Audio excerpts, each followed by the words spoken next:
Teams change. Players change. They come and go. Got to fight through injury. And what it used to be for your team doesn't always stay that way. You know, you always hear about the glory years or, oh man, when this team was really humming, this is how they did it. Well, things have to change. And when we got to hear from Nick Chubb this week, it kind of reminded me, I think we're in for a change. With how we've seen this football team play their games, with the success that they have had over the years, Nick Chubb has been an immensely important player to who the Cleveland Browns were and what they wanted to do. I think hearing from him this week, really for the first time since his injury, going through the rehab, it gave me a little reminder. Sometimes things have to change. And it doesn't mean I want Chubb gone. It doesn't mean that I don't want to see him back on the field this year. But it's given me that little reminder, Ryan, that I think I might have to change how I look at the Browns and how I look at Nick Chubb. Do you agree with me? What are your expectations this season for Nick Chubb coming up with the Cleveland Browns? We'll hear from Kevin Stefanski as well, the newly paid Kevin Stefanski. Is he like a player? Does he get a fat little bonus for the signing bonus? I don't know how that all works, but nonetheless. We'll hear from Kevin Stefanski following his deal. We got plenty more NFL coming up. Who was the most notable loss for the Cleveland Browns this offseason? Of all the players that they had to let go, their most important departure. They went through every team. So I want to look at the Ravens. We'll look at the Bengals. Certainly look at the Steelers. And who did they have for the Browns' biggest departure? Ryan's already turning the gears over there. I think I got it. Trying to think who it is. We'll get to that coming up. We got to talk a little video game action. I've got the list of potential cover athletes for Matt. Where's Peyton? You said you would put a bajillion dollars 100%. on your pick. We'll get to that. Tough luck for the guards yesterday. You had your ace on the hill. All right, you battled on through. Get fat this weekend. Beat up on the Marlins. We'll get to our boost. Reaction from the NBA Finals last night. We got to get to our bracket finals. We didn't post. We had a little off day yesterday with the show. Forgot about that. Ryan and I did the live stream with Tipico yesterday. So we'll get to that coming up. But we got the grid. We got the bracket. Time up, morning update. And it's a beautiful Friday right here on Big Play. Welcome to the show, everybody. I am Matt Fontana. He is Ryan Tyler. Happy Friday. What a weekend, man. Get the NBA Finals again going. We got Belmont. Yes. Seize the gray, baby. Let's go. I got to get my bets going for that. We'll get to that coming up as well. We got guards this weekend, which are going to be fantastic. Browns OTAs going on as well. And shout out to Coach Stefanski. He had his charity event last night. I know a lot of people saw some of the clips. Watson was there. So obviously with Coach getting the contract, he and his wife announcing their charity to be able to help out Northeast Ohio. It's been a great week. Going to be an awesome weekend. Happy to wrap it up. Or better yet, get the weekend started. You know, when I was doing 5 to 7, we felt like we were starting your weekend off. You know, weekend starts at 5 o'clock on a Friday, right? Yeah. For some people, 5, you know, it's 9 to 5, or some people a little bit later or earlier. So I just feel like we started your weekend. So we're starting off your Friday here. And again, summertime, what does summertime lend to? Taking Friday off, 3-day weekend. So we'll get to that all coming up. Want to start with the Browns this morning. So again, we had the show yesterday. Shout out to Tipco. Thank you so much. Did the live stream with the game. I think I did the math. I did 20 bets on that game yesterday. How many did you hit? What was your net? I was even. I think I was down like $2. Yeah, that's what they all say. Yeah, right. Filling our tax stuff out this year. Mo goes, my how'd dad. your sports betting go last year? Man, you know, we're Every single time my dad's like, "Oh, Well, I just okay. won. I just played Keno. I won $130." I'm like, "Okay, yeah, you put 200 in the machine." Yeah, but You're here's the down 70. problem. I'm down like from where I started yesterday. I'm down because of the freaking GD Mavericks. I thought 6 was a lock, man. Everybody told me about Porzingis, and you know what I didn't want to listen to? Kristaps Porzingis. He was unreal. Yeah, he was pretty damn good. You didn't even need Jason Tatum. I lost another boost. I had an easy little boost, 25 each for Luka and Jason Tatum. Thanks for showing up, man. I thought that was a lock. But we'll talk more about the game last night. Kyrie just getting booed incessantly. I mean, that's just what's going to happen. And honestly, my biggest takeaway from that game, I actually feel a little bit better about my pick of the Mavericks in 6? You say that's weird. You want to know why I say that? As somebody that has money in it, and I know there's people out there that say, you know, I'm a journalist to a point, but like sports media people, we shouldn't bet. Because now I'm sitting here rooting against the Celtics, right? Well, I'm rooting against them anyway. I have a little skin in the game. I'm rooting against them. Sorry. I think that was would you say that was like the best game that the Celtics could have had game 1? Good. Get that out of the way. Maybe. Get it out of the way. Good. Great. Get out of the way. You know what it's going to be for Dallas. It's going to have to be Luka and Kyrie, but we'll talk about the games coming up a little bit later. So we got a chance to hear from Nick Chubb on Wednesday. So again, we had the stream yesterday, so I wanted to get to it today. Hearing from Nick Chubb. And, you know, with that knee injury, which one of the other things, I keep replaying it in my head. And, you know, like when you hear about it, you're like, all right. And you go back to the hit and all that kind of stuff. To hear from Chubb and to kind of hear where he's at and knowing that these answers are what I expected. I didn't expect him to come out on Wednesday and go, oh, you know, I'll be on the practice field on August 15th, right? I know the day I'm coming back. This is an ebb and flow thing. He's getting through it. First question up and a follow-up question, part of this too. Sound courtesy of the Browns. Nick Chubb, how you doing, man? I'm getting better every day, you know, taking it day by day, getting better. Just right now, trying to get stronger. Are you satisfied where you're at right now? I like where I'm at, you know, I'm where I need to be. I would say that, you know, the biggest thing for me is just getting better every day.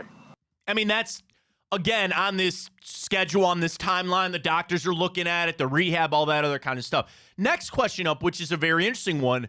What are you able to learn having gone through this injury at Georgia? Nick Chubb from Wednesday.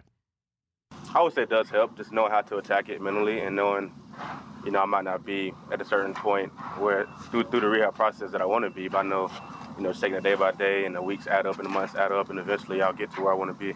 Trust the process. Who was that? The Sixers. That's it. Trust the process. Well, don't compare Nick Chubb to the Sixers. No, let's not do that. Let's the not last do thing I that. wanna That's the compare last thing we should probably do. You want to trust the process that you're going through.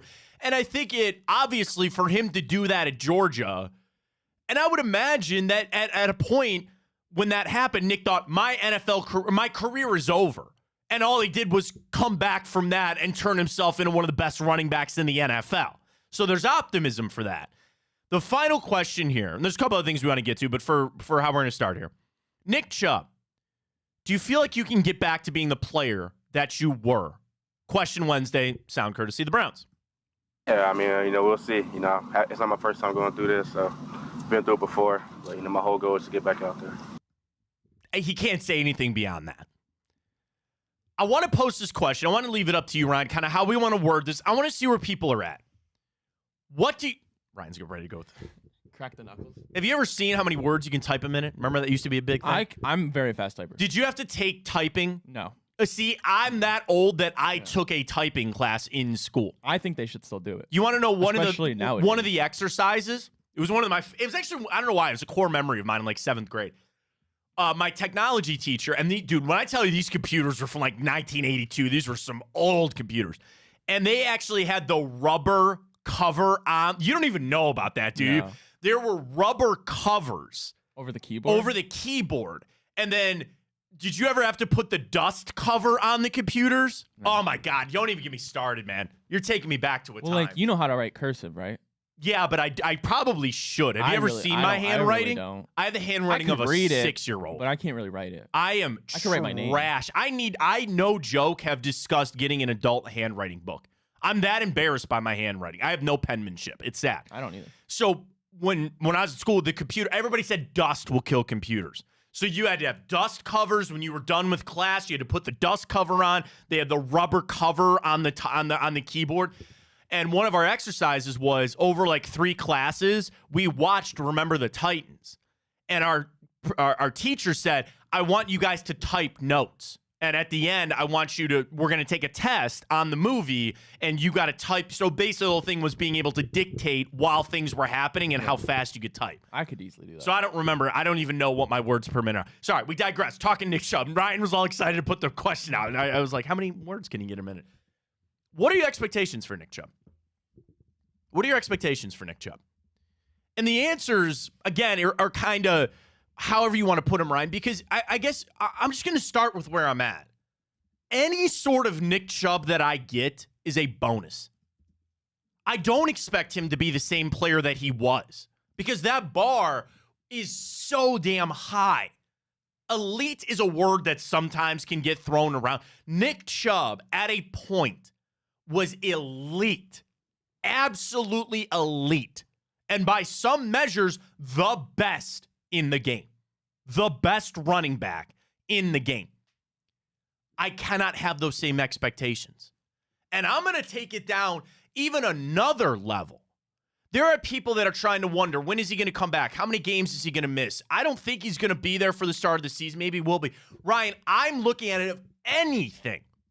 If I get Nick Chubb in there for 2 carries and 6 yards on this year, that's a bonus for me.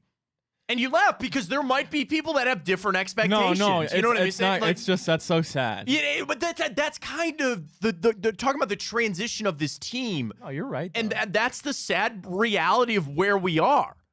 And are you ready to put it all on Jerome Ford and Naheem Hines and Deontay Foreman? And they didn't really make these moves for the running backs and all that other kind of stuff. There's another side of it. I'm okay with living in that world because this has to be on Deshaun Watson. This has got to be on Deshaun Watson. Now, you'd like to get him a back like Nick Chubb, but I am just the lowest of bars. And I know that Nick Chubb is working really hard. We'll hear from Stefanski. I know that, I want to have the belief that he's going to get back.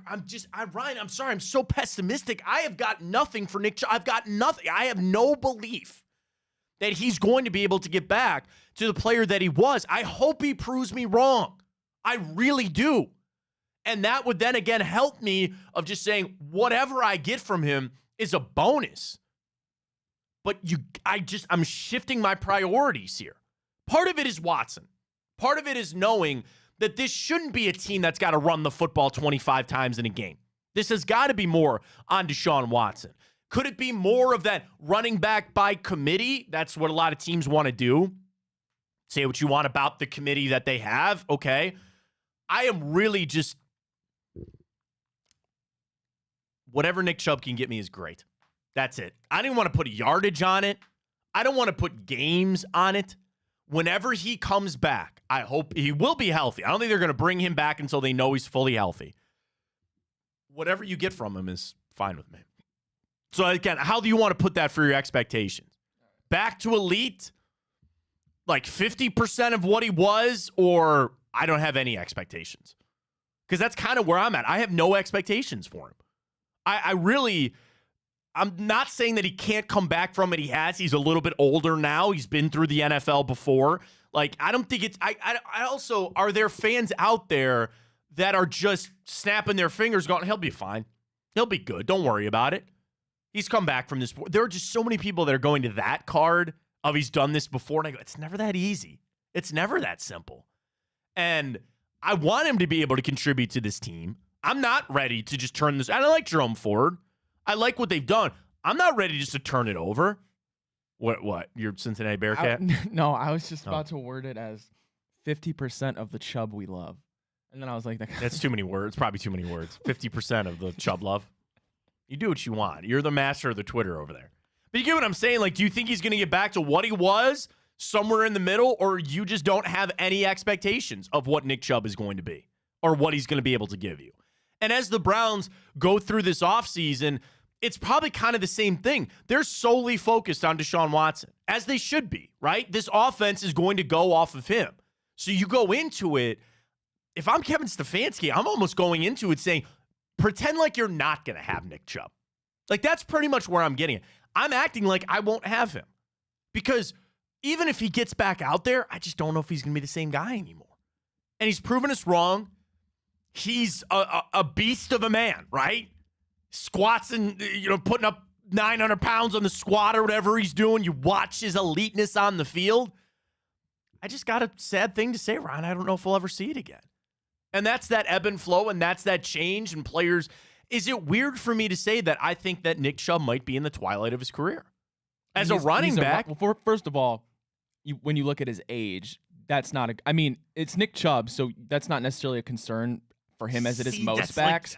But the thing is, running backs now, once you get past 25, 26, you got so much tread on your tires, it's difficult. Plus, you factor in this is his second season-ending injury, and this one might have been even worse than the one at Georgia. Right. So he has everything stacked against him. That's what I'm saying. And again, I believe he will come back at some point. I know he's going to play for the Browns again. That was Andrew Berry's goal. That's his goal. I mean, he'll come back. For example, look at guys like Todd Gurley. Look at guys like... That's a great point. Like how fast it falls off. How fast it can just go away. And Todd Gurley wasn't just a running back. He was the best running back for like 2 years in football. Right. Which Nick Chubb was. That's right. And then now even Derrick Henry, who runs in a little bit of a different style. Like Christian McCaffrey is a side of kind of being a unicorn in his own little area, his own little eliteness. And Chubb was a part of that. It's just, I guess I'm preparing, like, it's over. Like, I feel so bad saying this, and I want to be proven wrong. I think the eliteness of Nick Chubb is over. And it's two-part. It's the injury, but it's also that this offense is not going to need an elite Nick Chubb. You want an elite Nick Chubb, sure. But I don't think you're going to need that anymore.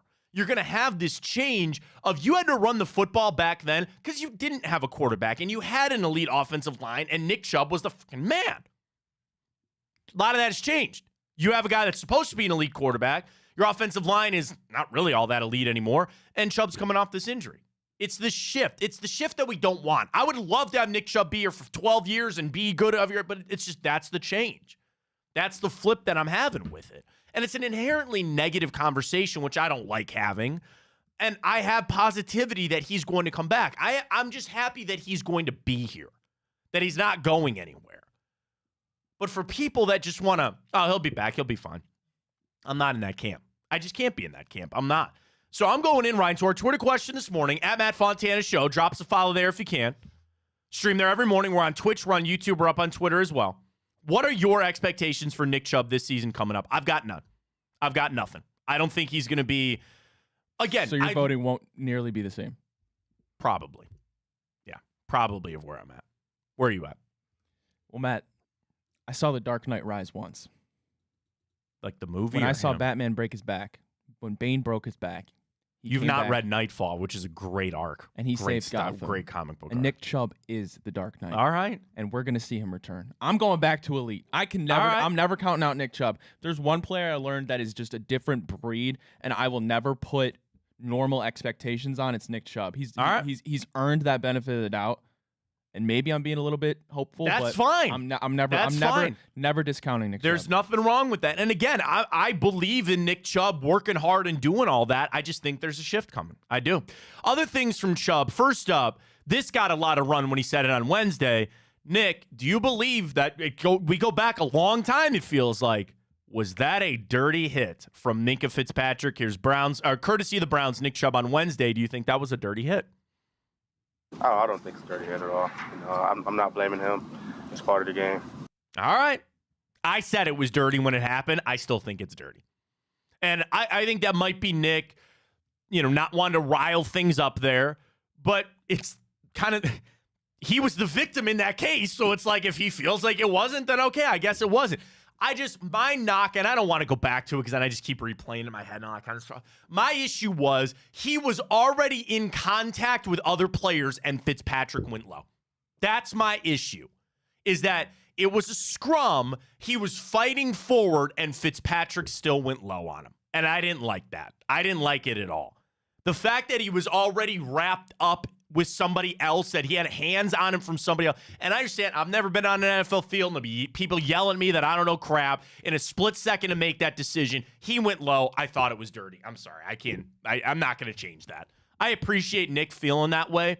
And again, he's been on the field, so he knows. If he says it wasn't, it wasn't. Final thing from Nick Chubb, what did that mean to be able to get this deal done, the restructure with the Browns? What did that mean to you, Nick Chubb, from Wednesday?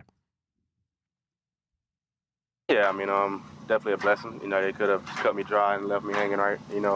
But they did a great job. I want to be here in Cleveland. They know that. So we came to a great point.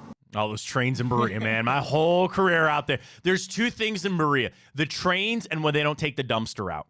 Because we used to do press availability where there was only a chain link fence between us and the garbage compactor. Oh, God, in early August. Oh, my God, right? You needed a gas mask out there. It was so bad. Oh. Yeah, it was not. Just, that stink. And it's like trash from a giant facility. The other thing is if the day we'd be talking, because, again, they always just do the press availability there. They'd be loading the trucks because that's where the dock is, and they'd be rolling out carts, and it'd just be like, and people are trying to ask questions. Like Nick said, they could have just cut him and high and dried him and said this is a business and all that.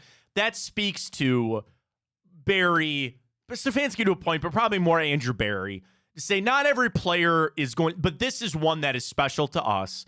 I think it sends that message to the rest of the team. If you work hard for us and you are that player, we're going to take care of you.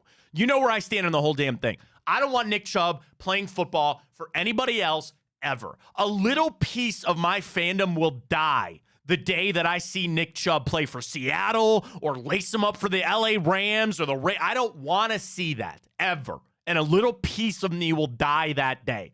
So I ask Andrew Barry, please don't let that happen, okay? And I don't think there will. And they give him the restructure. It made a lot of sense for the Browns, rightly so, just to fix up the salary cap and things like that.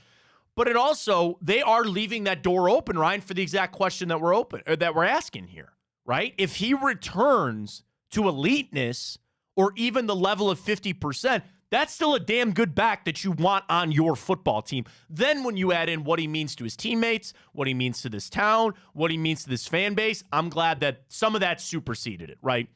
If you went to an AI bot, like if you created an AI, an artificial intelligence NFL general manager, Nick Chubb is not on your team.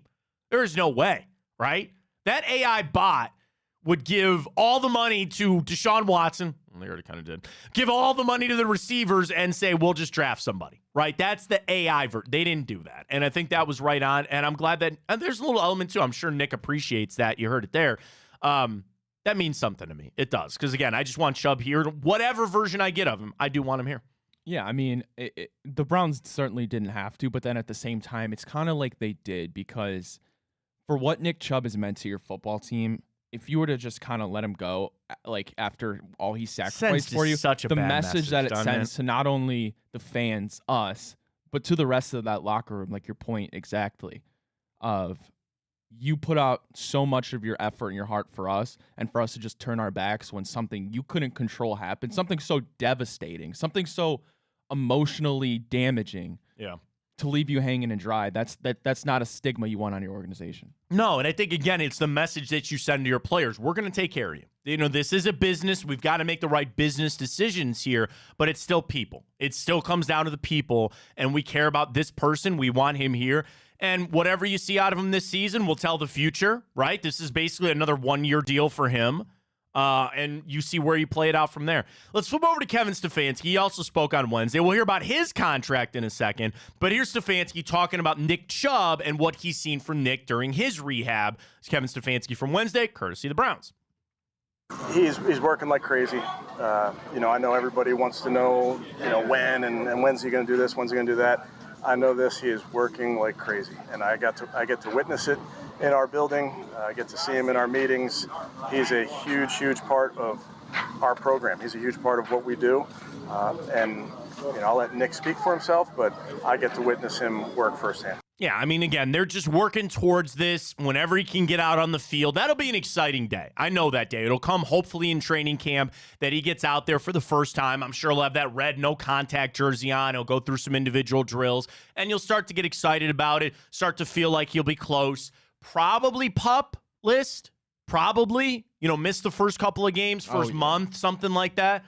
And again, when you get him back, you'll get a version of what Watson is without him. You get him back in there, and you see where it goes. Well, obviously, the big news as well this week was the extension for both Kevin Stefanski and Andrew Barry. Here's Stefanski talking about the deal and the excitement that he has to be able to get this done and be able to focus on forward. Here's Kevin Stefanski and his new contract extension.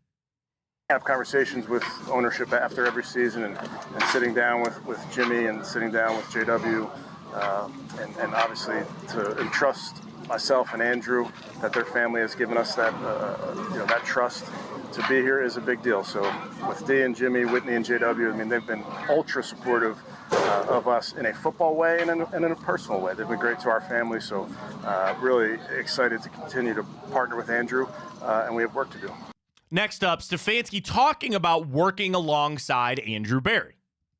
I think for Andrew and I, it's a partnership where we take our job seriously. We really, we understand the jobs we have in this town. We understand our fans and what they want this team to be.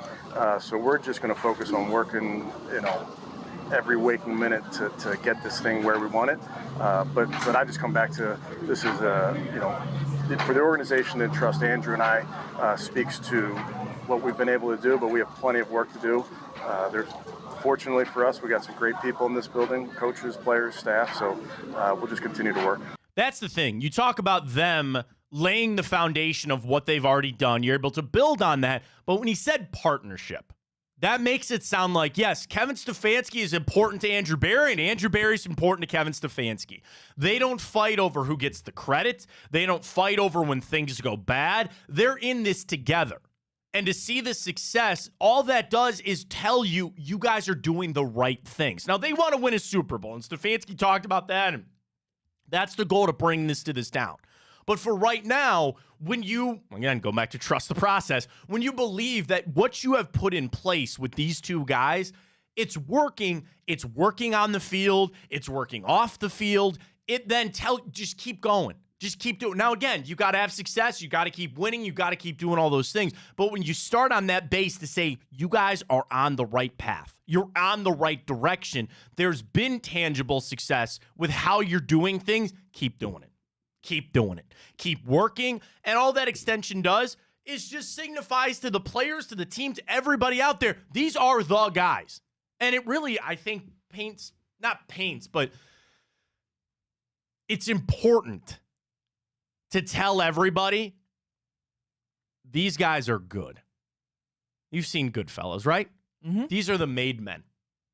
These are the made men on this team. Do you want to know one of the biggest issues that the Browns had for a long time, Ryan? They hired dumbass people. Their made men were players. There were players that felt like they were more important than coaches. I told you it was a very famous incident that a player told his head coach to shut up because I'll be here a lot longer than you will be. Who was that? Am I allowed to say it? I don't think it's... Why would you not be allowed to say that? Because I just heard this. I wasn't there. Obviously, nobody, I think, was there. Well, okay, just tell me what coach. It was allegedly... You can just tell me, was it Hugh? No. Before Hugh? Yeah. Like way before Hugh? No, it was Pet. Allegedly. It was a cornerback that wore the number 23. That allegedly said that. I don't know, but that's just what I was He told. wasn't wrong. I mean, now, and I'm not saying that you don't have guys on this team that are paid and are going to be here, but you have now signified to everybody, these are our guys. And it comes back to surviving potentially blow-ups, rebuilds, the Watson deal, all that other kind of stuff. This tells you these are our made men. These are the guys that come hell or high water, because there's going to be turbulent times. You're going to hit rough patches. And we trust these guys to navigate us through this, right? Why are the Rams all in on Sean McVay? Well, you wouldn't win a Super Bowl with him, sure. They're going through some tough times, but you believe you're going to come out the other side. You believe, because I'll tell you this too. Like, obviously a lot of people are talking about since 1999, and they're going to be the longest tenured coach GM combo and all this other kind of stuff. When Romeo and Phil got their deals after 2007, it's because you felt like we've turned the corner and we're all in. But you really look at it and you say, was there enough substance to believe that is 1 year? You can look at these guys and say there are two tangible seasons apart from one another that showed you how good they can be. Kevin Stefanski, being a two-time NFL Coach of the Year in separate seasons, tells you how good he can be.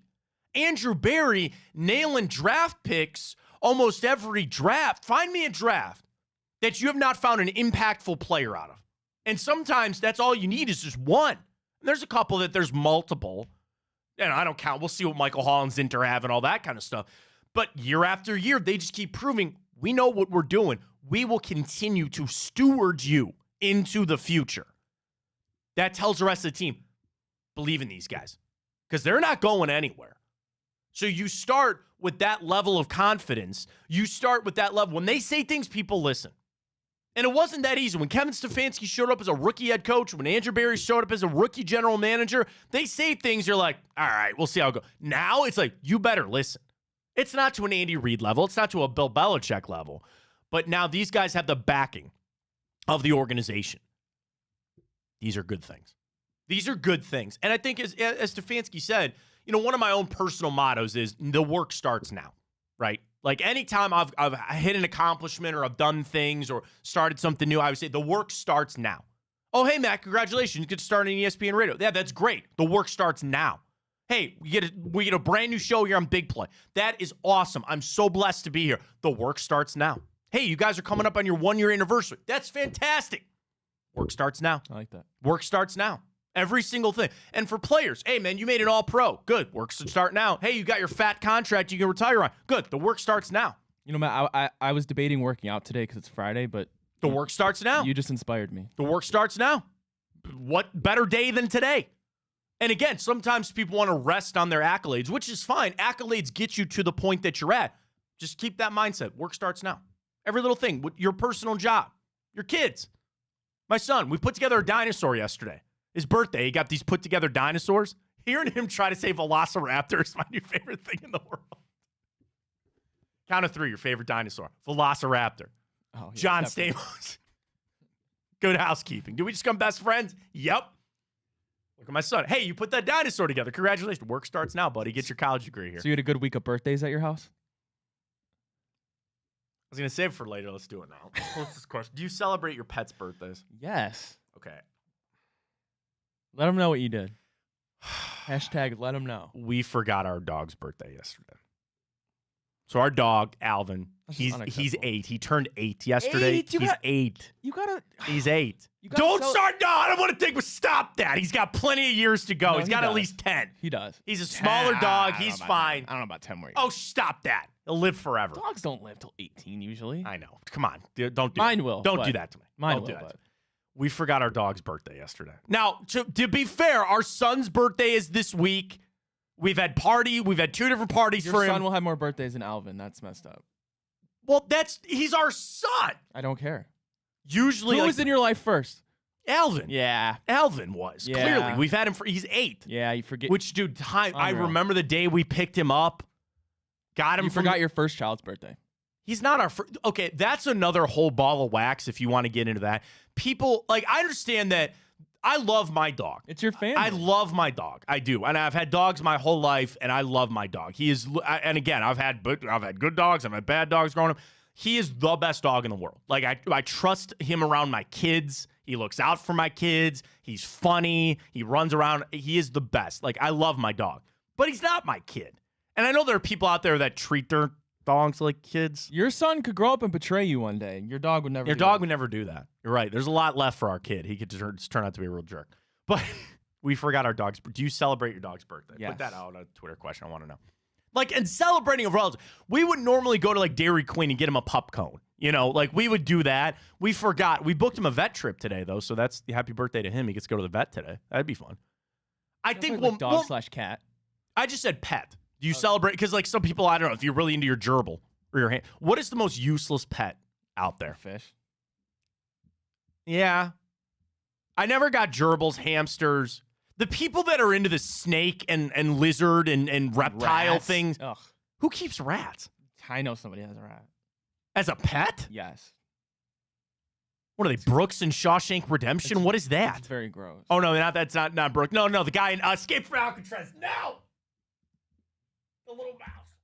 An Escape from Alcatraz? Yeah. What's that? The main dude's name? Well, Frank Anglin. Yeah, that's. Or not the Frank twins, Anglin. No, the the twins? Anglin brothers and Frank. I almost want to say Frank Castle. No, not the Punisher. Oh my God, Clint Eastwood. Frank. Oh my God, what a good flick though. By the way. Why is my mouse bugging today? Frank Morris, and then Charlie Butts. Litmus was the guy that had the mouse, and he would feed him stuff, and then he died of a heart attack. Poor mouse. I think Frank took him with him when they tried to leave. Who has a mouse? Gerbils I don't get. And thankfully, our son loves our dog. That's the only pet. We'll get another dog maybe one day. We had a cat. Cat hated the kids. He had to move on to my uncle's house. Done with cats. No gerbils, no hamsters, no reptiles will ever be in my house. We grew up, my brother had lizards and frogs. Hell no. No. No turtles. We're done with that. What about a tarantula? Nope. And I'm afraid of snakes. I don't like snakes, so I will not have a snake in my house. I'm definitely afraid of spiders. See, spiders don't bother me so much, so I don't really care. But like a pet should be something like a cat or a dog. I can pet it. I can play fetch with it, whatever. The stuff that you just got to keep in a terrarium. What's the point? Like, do you take your gerbil out and just pet your gerbil? Pet your hamster? What do you do with that? You walk them? You put them in a little ball. I do know people that have like leashes for their cat. They have the little backpack for their cat. We're not that crazy about it. Can we ever bring your dog to work day? Yeah, but what would your dog just sit over there? Like Alvin, my dog would just sit right here. When he sees other dogs, he goes crazy. Oh, see, mine would be. He goes crazy. My dog would be terrified of your dog. So like my friend, one of my good friends, Pat, he has a dog, Dublin, and we'll take over for like play dates and stuff. And Dublin loves to run. So like Alvin, they'll play all day. Alvin will play until he falls over. But like when he sees other dogs, he just loves going up to them. And just, so if your dog was here. My dog would just sit there and stare at your dog. Okay, then Alvin would just be up in their grill going, what are you doing? What's going on over here? Can we play? Is there a ball in here? What's going on? I feel bad we forgot, like, and so I texted my wife and I go, did you, I go, we forgot Alvin's birthday. That's and she goes, so messed up. She goes, I actually didn't. She goes, it reminded me that it was his birthday yesterday, but we'll go to Dairy Queen. We'll get him a pup cone today. It's fine. It's just not the same. It's fine. Now, should I celebrate his adoption day or his birthday? So we got him from like a breeder. Like your gotcha day. I do the like birthday. gotcha day, I do right. birthday. Like we know the day we got him, but also like they straight up said like he was born on June 6th. Like Mine- that is yeah, his birthday. Mine is March 1st. So the story was Mine and is COVID dog. And it wasn't a mass breeder. Puppy mills are terrible. They need to be outlawed. I don't know why they're still a thing. So there was a breeder out on the east side, and he's a schnoodle. So he's supposed to be half schnauzer, half poodle. And we saw an ad, and my wife and I were living together, and we go, maybe it's time for us to get a dog. We were going to go pick up his brother. So we drove all the way out there. We show up, and the lady goes, I got some bad news for you. The dog you came to see, somebody just picked him up like an hour ago. I'm like, damn. They're like, well, we have a couple others. Do you want to see him? And we go, sure. So we sit down on her deck, and here comes this little puppy around the corner. And I go, damn it. I go, that's the one. We scoop him up. We take him home. Then she called me back a week later, and she go, hey, the brother got returned. Do you want the brother? We didn't take him, though. We're like, one's enough for us. Yeah. So, but Alvin's the best. I will tell you, I feel bad that we forgot his birthday. So we'll make up for it today. What's our poll at right now? Do you celebrate your pet's birthdays? Honestly, closer than I thought. 57-42. All right. So vote on. And again, celebrating a relative of like you give him an extra treat. I'm not cutting a steak up for him tonight. Oh, I got my dog a cake. Yeah, they have little dog cakes. You know, we'll get him that. We'll get him a little I pup sing cone happy from birthday Dairy to Queen. her. We used to. But see, here's the thing. Now I feel like we missed an opportunity with the kids. Like, Facts. if we told my, hey, but here's the thing. My son is all about this. Like, it's his birthday time, right? Yeah. I don't want to step on probably that. Selfish. That's what I'm saying. Like, we've sung happy birthday to him 4 days out of this week. Because we have leftover cake. We got, for his actual birthday, we got him something. So every night we just sing him happy birthday. We're like, hey, man, go to town. It's your week. It's your month. You can do whatever you want. That's fine. What age do you stop caring about your birthday? Because I don't give a damn about mine. I think my 21st, because you talk about the biggest birthdays, like 21, my favorite birthday I ever had was my 30th birthday. My wife threw me a bash, man. All my friends were there. We rented out a bar. The best birthday I ever had was my 30th birthday. So after that, I don't really care. Wait a minute. What's that? Our boost. Why did they add Josh Bell? He had to make it for Ohio trending. I don't know. All right, we'll get to our boost with the Guardians coming up in a minute. It's a fat boost. It's a fat boost. I'm in on that. We'll get to that coming up in a little bit. Brown's horse says you're a jerk if you don't. I forgot, man. I don't know. I'm sorry. It's okay. Matt didn't wish me a happy birthday. So When's your birthday? January 20th. I didn't know that. Maybe you should. How would I know it's your birthday if you didn't tell me? Do you know when my birthday is? It's June Yeah. 13th. Close. 23rd. Oh. But again, I don't really. I'm just messing with I know. I'm not I'll tell you this. At 34, I'll be 35. My birthday's secondary. And again, my son's birthday, my dog's birthday, we got it all in the month, so it's all what it is. All right, vote on that. Do you celebrate your pet's birthday? Are people just going to rip me for forgetting my pet's birthday?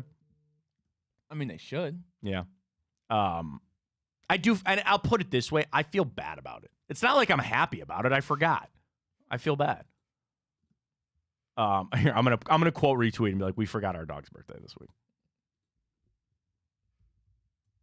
We forgot our dog's birthday this week. He probably knows and he's sad.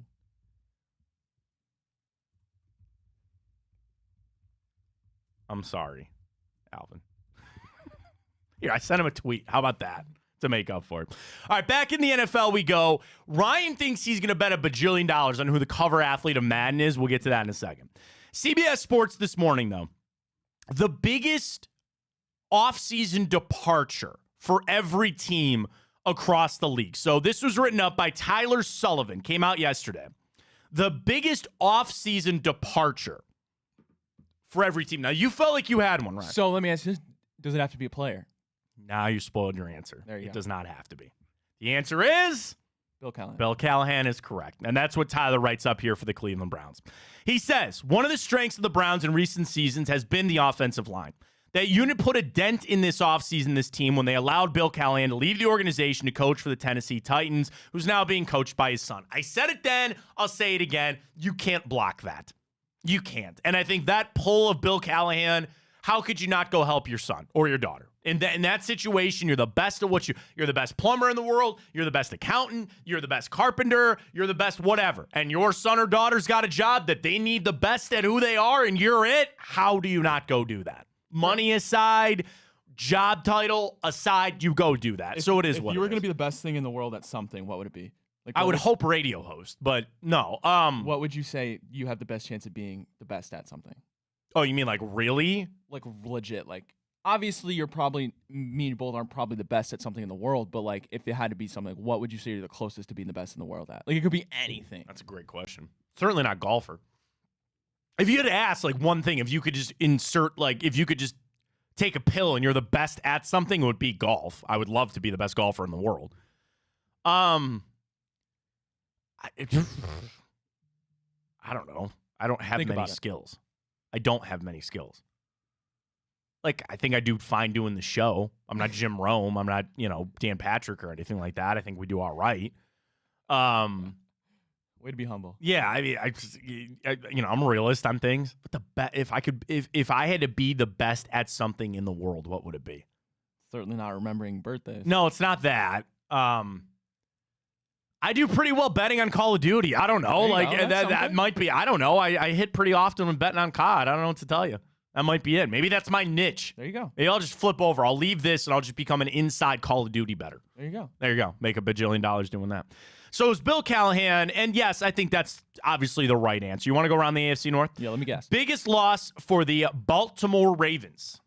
Is it somebody start? Is it a player? Is a player. Most of these are players. Because I was going to say you can make an argument as Mike McDonald. That's a damn good answer, but it's not the one they went So it's a player. Yeah. Was it Patrick Queen? It is Patrick Queen. That's exactly the right. Second team All-Pro linebacker, left, and I think it even hurts worse that he went to the Pittsburgh Steelers.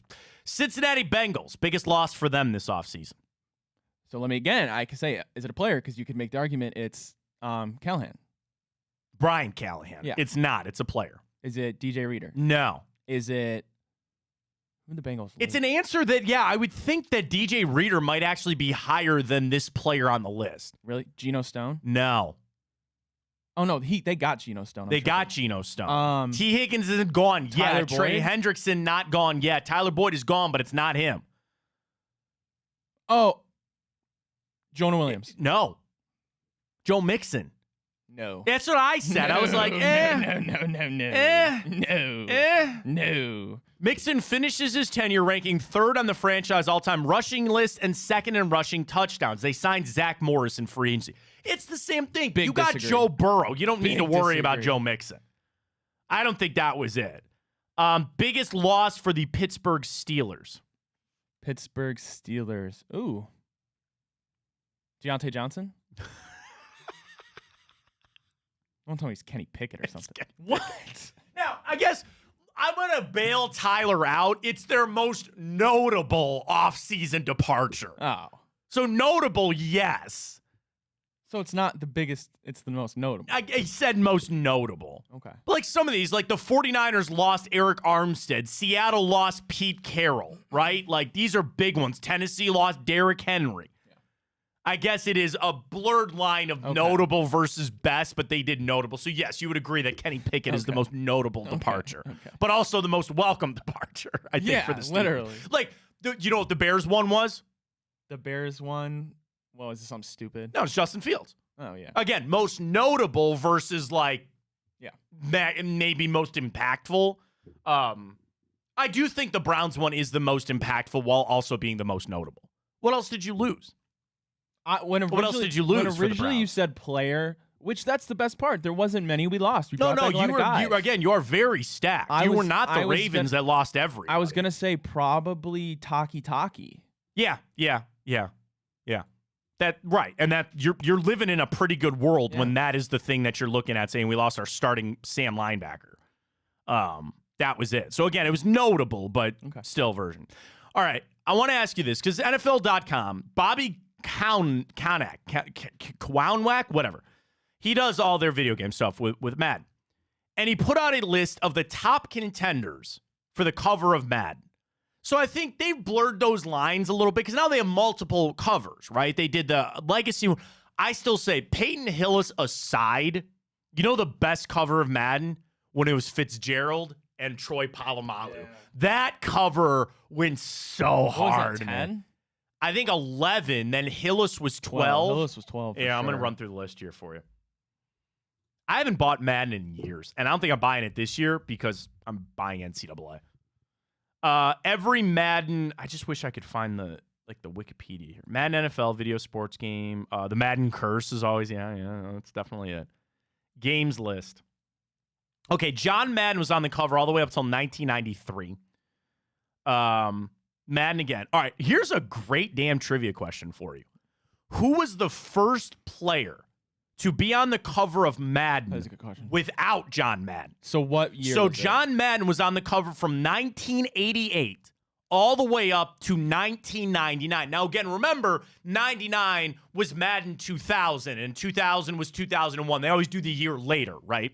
So the first player to be on the cover of Madden without John Madden, because like Barry Sanders and Dorsey Levens were on the cover with John Madden in 1999. 2000, the first player to be on the cover just by themselves. Was it Sean Alexander? No, that's a great damn good guess. I had the Sean Alexander game. That was 2006. Oh, so we're going earlier than that. 2000. 2000. Here's your, I'll give you a hint. It was also a running back. It was also a running back? Yeah. Eric Dickerson? No, not that. No, not that far ago. 2000. 2000 for Madden 2001. So running back. It was on Windows, PS1, N64, Game Boy Color, and PS2. This was also the first game that was on PS2. That's why they did a player cover. Running back. I can picture it. I've seen it. Actually, I think I owned it. It's not LT. No. Eddie George. Eddie George.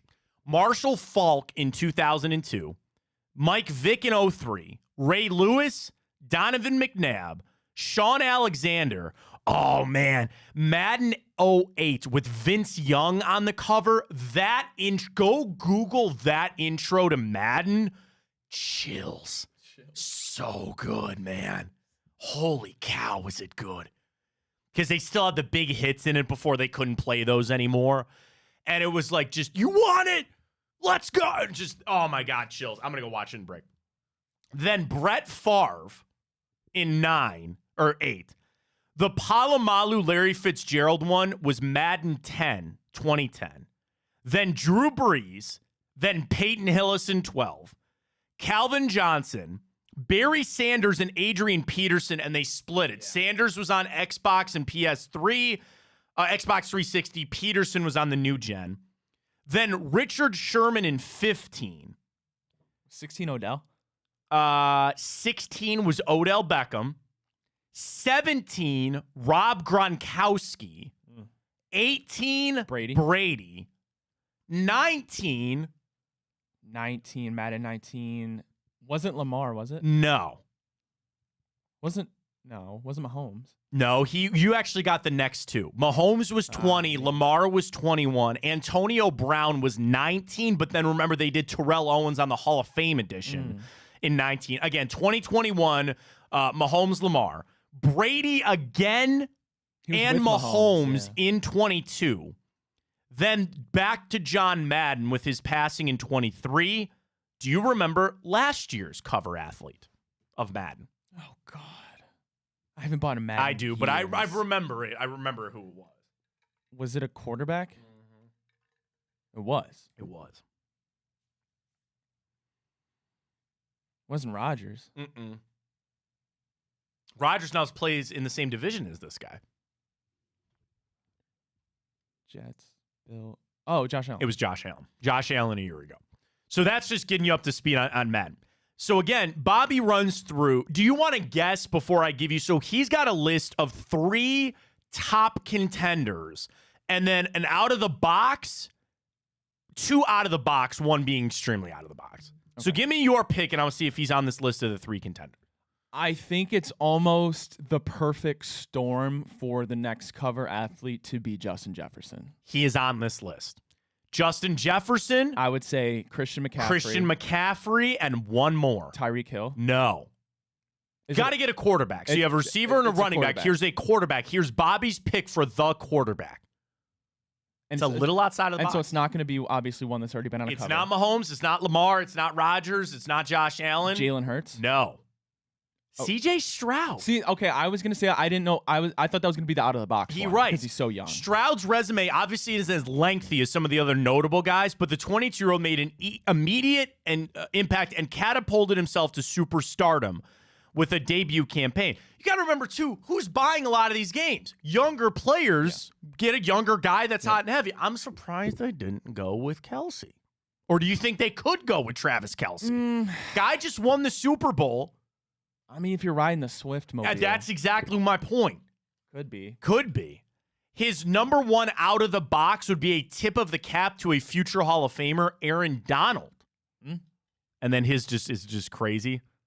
What if you put Justin Tucker on it as a kicker? No thanks. That's not happening. I know that.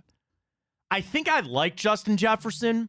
Just got paid to face the league. It's got to be Justin Jefferson, That's right? What I'm saying. That's what Gotta be. Is it weird that I don't think it's Christian McCaffrey in any way? I could see them doing a split of Jefferson and Chase. Oh, I'm sure. And now they've done this over the last couple of years where they do, again, a Hall of Fame edition or they come back and all that kind of stuff. I tell you, man, nobody's buying this, man. Everybody is going to buy NCAA. Yeah. And that's $100 if you want the early access. And I know people willingly handing their money over for NCAA. I've not bought Madden. Last one I bought was Lamar. The last one I bought was Tom Brady, 18, and I only got it because it was on sale for $5. I think I played like 2. The last Madden that I think I actually like played a lot of was probably the last year of NCAA. I couldn't tell you. Because I imported players. Like I made a player. I always wanted to play as a safety. I thought a safety was the coolest thing. So I played 4 years at Ohio State, and then I imported myself into Madden, and I played for the Browns. Yeah, I did pretty good on Madden covers, but like I couldn't tell you any 2Ks or any of the shows. The shows would be really tough. You want to see how well you do? MLB The Show. I think the newest one was Vlad. I think it was 2. And I know Tatis was on one. That's the one that I bought because that was the first one that was on Xbox. I hadn't played the show in years because I didn't have a PlayStation. The one that I gamed the hardest on was Roy Halladay. As he was on the cover. I mean, that was probably 10, 12 years ago. I got it back to 06. Are you ready? Yeah. 06 was David Ortiz, then David Wright in 7, Ryan Howard in 8, Dustin Pedroia in 9. Joe Mauer went back to back. He was the cover athlete in 10 and 11. That's dumb. Adrian Gonzalez in 12. Andrew McCutcheon, which I remember that one in 13. Yeah. Miggy Cabrera in 14. I would give you $1 million if you could name the 15 athlete. Is he not good or? I just don't know how the hell he got onto a cover. 15. 15. Who won the series in 15? Dodgers. He's on was the the Dodgers? team. He was the team on the Dodgers, and he also played for the Indians.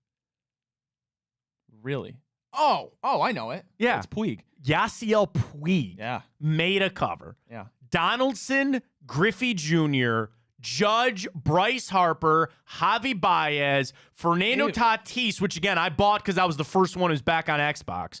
Shohei, Jazz Chisholm of the remember we won that of the Marlins, and everybody's like, what? He was on a cover? Yeah, of 23. He's on my fantasy baseball And team. then Vladdy last year. Yeah. Vladdy for that. NBA 2K covers. 2K, like, oh, God. The last 2K that I bought, I think had Vince Carter on it. Wow. Oh, no, that wasn't even NBA 2K. That was NBA Live. Yeah. I had NBA Live back in the day. Kobe. Well, 24 was the Kobe Bryant edition, the Black Mamba edition.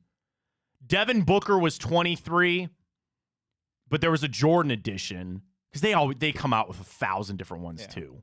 Like technically, Diana Taurasi and Sue Bird were on a cover there. Oh, are we gonna see Caitlin Clark on the cover? She should be, yeah, eventually for the WNBA one. Luca in 22. They also did a 75th anniversary. I can't run through all these, man, because literally each year there's 5 different ones. 21 was Dame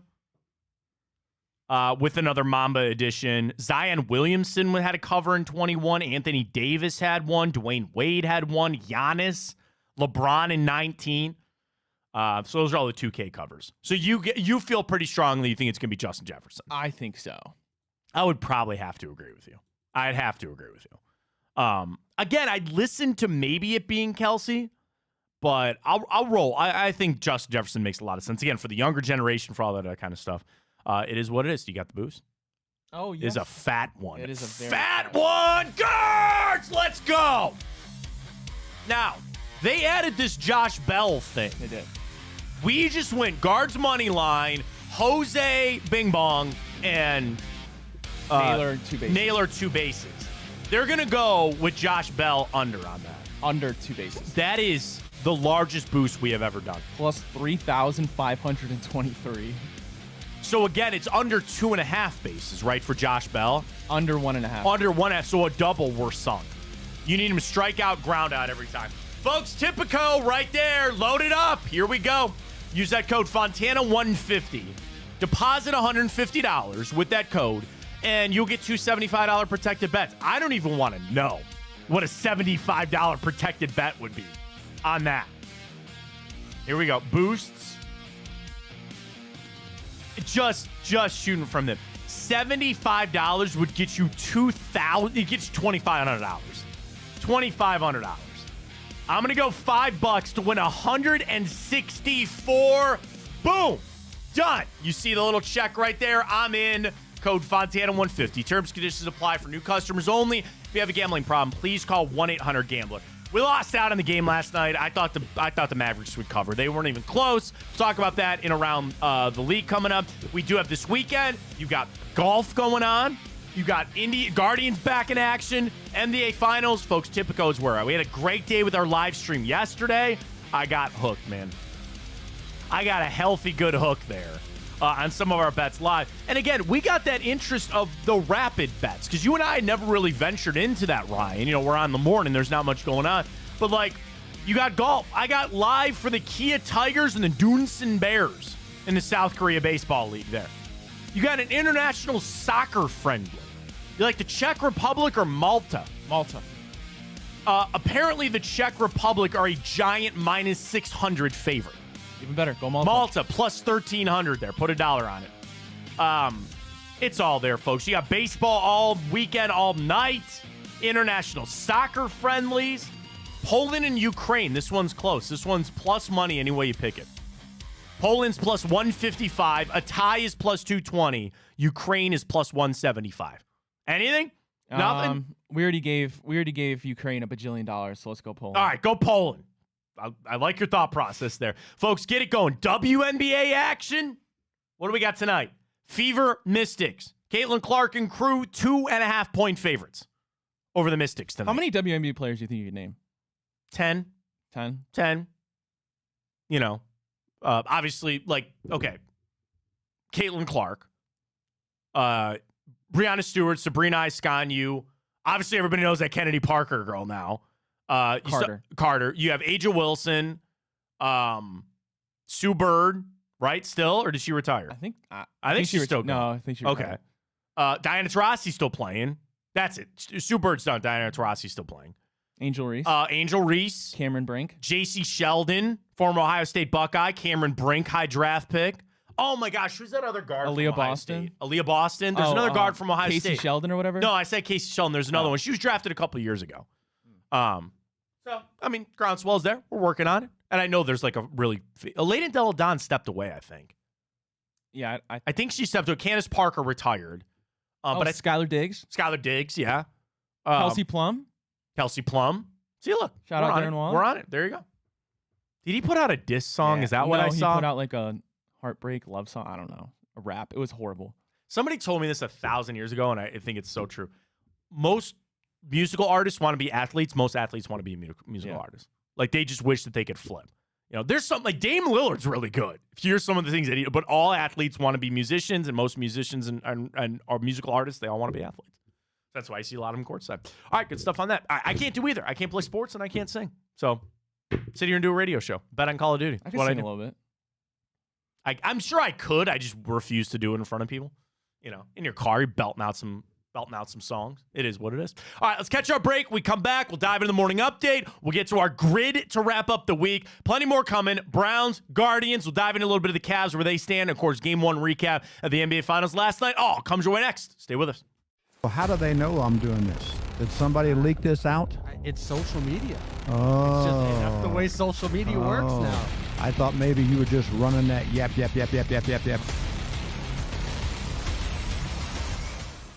Welcome to Big Play, a sports media team that started back in 2014, and now we're not in a garage. Look at us, incorporating some of Cleveland's favorite sports personalities, bringing you fun and compelling content from downtown Cleveland. Coming to you live from the shores of Lake Erie and Burke Lakefront Airport, join Team Big Play for all the best sports talk in Ohio. Check us out on social media at Big Play, bringing you fun and compelling content from downtown Cleveland. Anthony Schlegel, just how physical he was. And you saw the girth and the power and everything he was bringing to the table, especially when he was a nice beefy 255 playing middle linebacker. We were called soft last year. You don't want to be soft, especially when you come to the playoffs. So that's going to be a process throughout this season of establishing us as a harder team here in the. How does an Ohioan build the perfect parlay? Who's got something? Big guys looking for long odds. The kids in Columbus are covering better than anyone, and at even odds. If it's even, I'm leaving. Listen, our championship DVD starts today, all right? Dude, I just got an invite to a Cincy playoff watch party. Shut up. Cincy, State, Cleveland, the perfect parlay. I'm a genius. For the best odds on Ohio sports, bet with your cojones. It is Spanish, dummy. Bet with Typical Sportsbook. I don't buy into this nonsense, this conspiracy nonsense that he's got his money and he's dogging it. That's ridiculous.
right, Chubb on to it. Ryan's got the stories you got to know. Game 1 of the finals in the books. Did not quite go our way, but we'll get ready for this weekend as well. Plenty of other things to get to. Ryan, please take it away. All right, well, the Guardians drop one to the Royals 4-3. Right? Jose Ramirez goes yard. He gets his 60th RBI of the season already, which is just absolutely nuts. Pretty good. But the Guardians look to bounce back as they begin a series in Miami against the Marlins. Logan Allen on the mound today. Marlins, they got Ryan Weathers going. Guardians still a 4-game lead in the AL Central. And the thing is, Miami, bad. They're 20 games below 500. I know you're in Miami. There's a Miami flu thing for basketball. I hope it's not the same for baseball.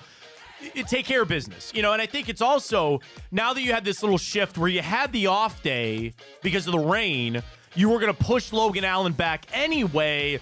Like, are we greasing the wheels for Gavin Williams to come back? Like, I know the easy answer is this. You move Cookie, right? Either you move him to the injured list or the fake injury, you put him in the bullpen. But, I need to see a little bit out of Logan Allen here tonight. And I think there's got to be pressure on him to understand that he is not locked into this rotation by any stretch of the imagination. There's only 2 guys you say are, Lively and Tanner Bybee. That's it. I'm even having my doubts now about Tristan McKenzie. Can I get you Logan Allen on the year? Now, here's the crazy thing. He's 6-3. He's 6-3. Am I crapping on Logan Allen here? He had 3 straight wins in the month of May before he lost to Colorado, and we just got shelled. He only won an inning in 2/3 and gave up 7 runs. Here's the thing, though. Across 6 starts in the month of May, he gave up 20 runs. 20 runs in 6 starts, and 2 of those were 7 spots. Gave up 7 to the Tigers and 7 to the Rockies. Got that stellar win against the Twins, 5 scoreless innings. It's either like that. You either gives up 7 or he gives up 2.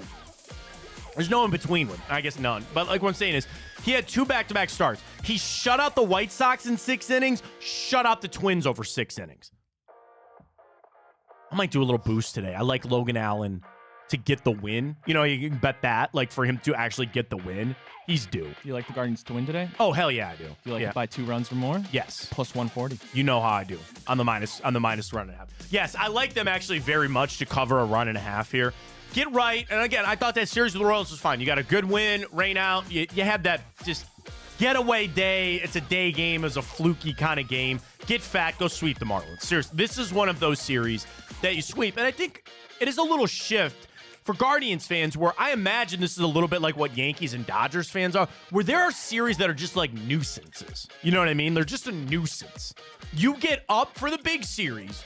This series against the Marlins is a nuisance. It doesn't mean I don't need to win these. The Marlins are beneath you. Be gone. Be gone. Sweep them. You got to take it serious, but go out there with a little bit of fire, maybe a little pissed off on how yesterday ended, and go out there and take care of business. They have no business getting a win against you. Sweep this 3-game series. Continue your lead on out. You're in a great spot. I want to see I'm feeling good about Logan. We should put him in the boost. We're feeling good about Logan Allen. All right, well, after what seems like an eternity, the NBA Finals finally kicked off last night as Boston gets the win easily, 107-89. Tired. Luka Doncic drops a game-high 30, but that's not enough as all 5 of the Celtics starters are in double digits. Kristaps Porzingis, 20 points in just 21 minutes, and he was dominant on both sides of the ball. I want to know the ratings from last night. Is it out? Is it out? The plus-minus? No, I'm talking about TV ratings. Oh. I'm talking about TV ratings. I should probably put TV ratings. I mean, I had no mo for that game. And by the way, the teams looked like ass to start. They looked like they were off for a week. It was kind of what you expected, right? Like you said, Luka's going to score that. It was kind of an off game for Kyrie. And I don't know if the booing necessarily got to him or what. I mean, they were you knew that was going to happen. I guess we should have known, right? Boston came out 37 in the first quarter. Came out strong. Porzingis, they got nothing for him. They're going to put Gafford on him. Lively got into foul trouble. And they beat him by, what was that? 18? They got the win by? So be it. I mean, whatever. I still like Dallas in the series. I still think they're going to win it. But dude, that layoff just took so much out of it for me. Like, I sat down, so I was like, all right, I want to watch this game, right? And it was close early, some sloppiness here and there. And then when I saw Boston just start pulling away, that stretch at the end of the first quarter where, like, Hauser hit that three, like, barely touched his fingers. I go, that was crazy. This game is over. That was nuts. This game is over. And Dallas going to have to rally and understand, like, we know what we need to do. You know you are going to have Kyrie and Luka lead you. Kyrie had an off night. I assume they'll bounce back, but a really just kind of a crappy game.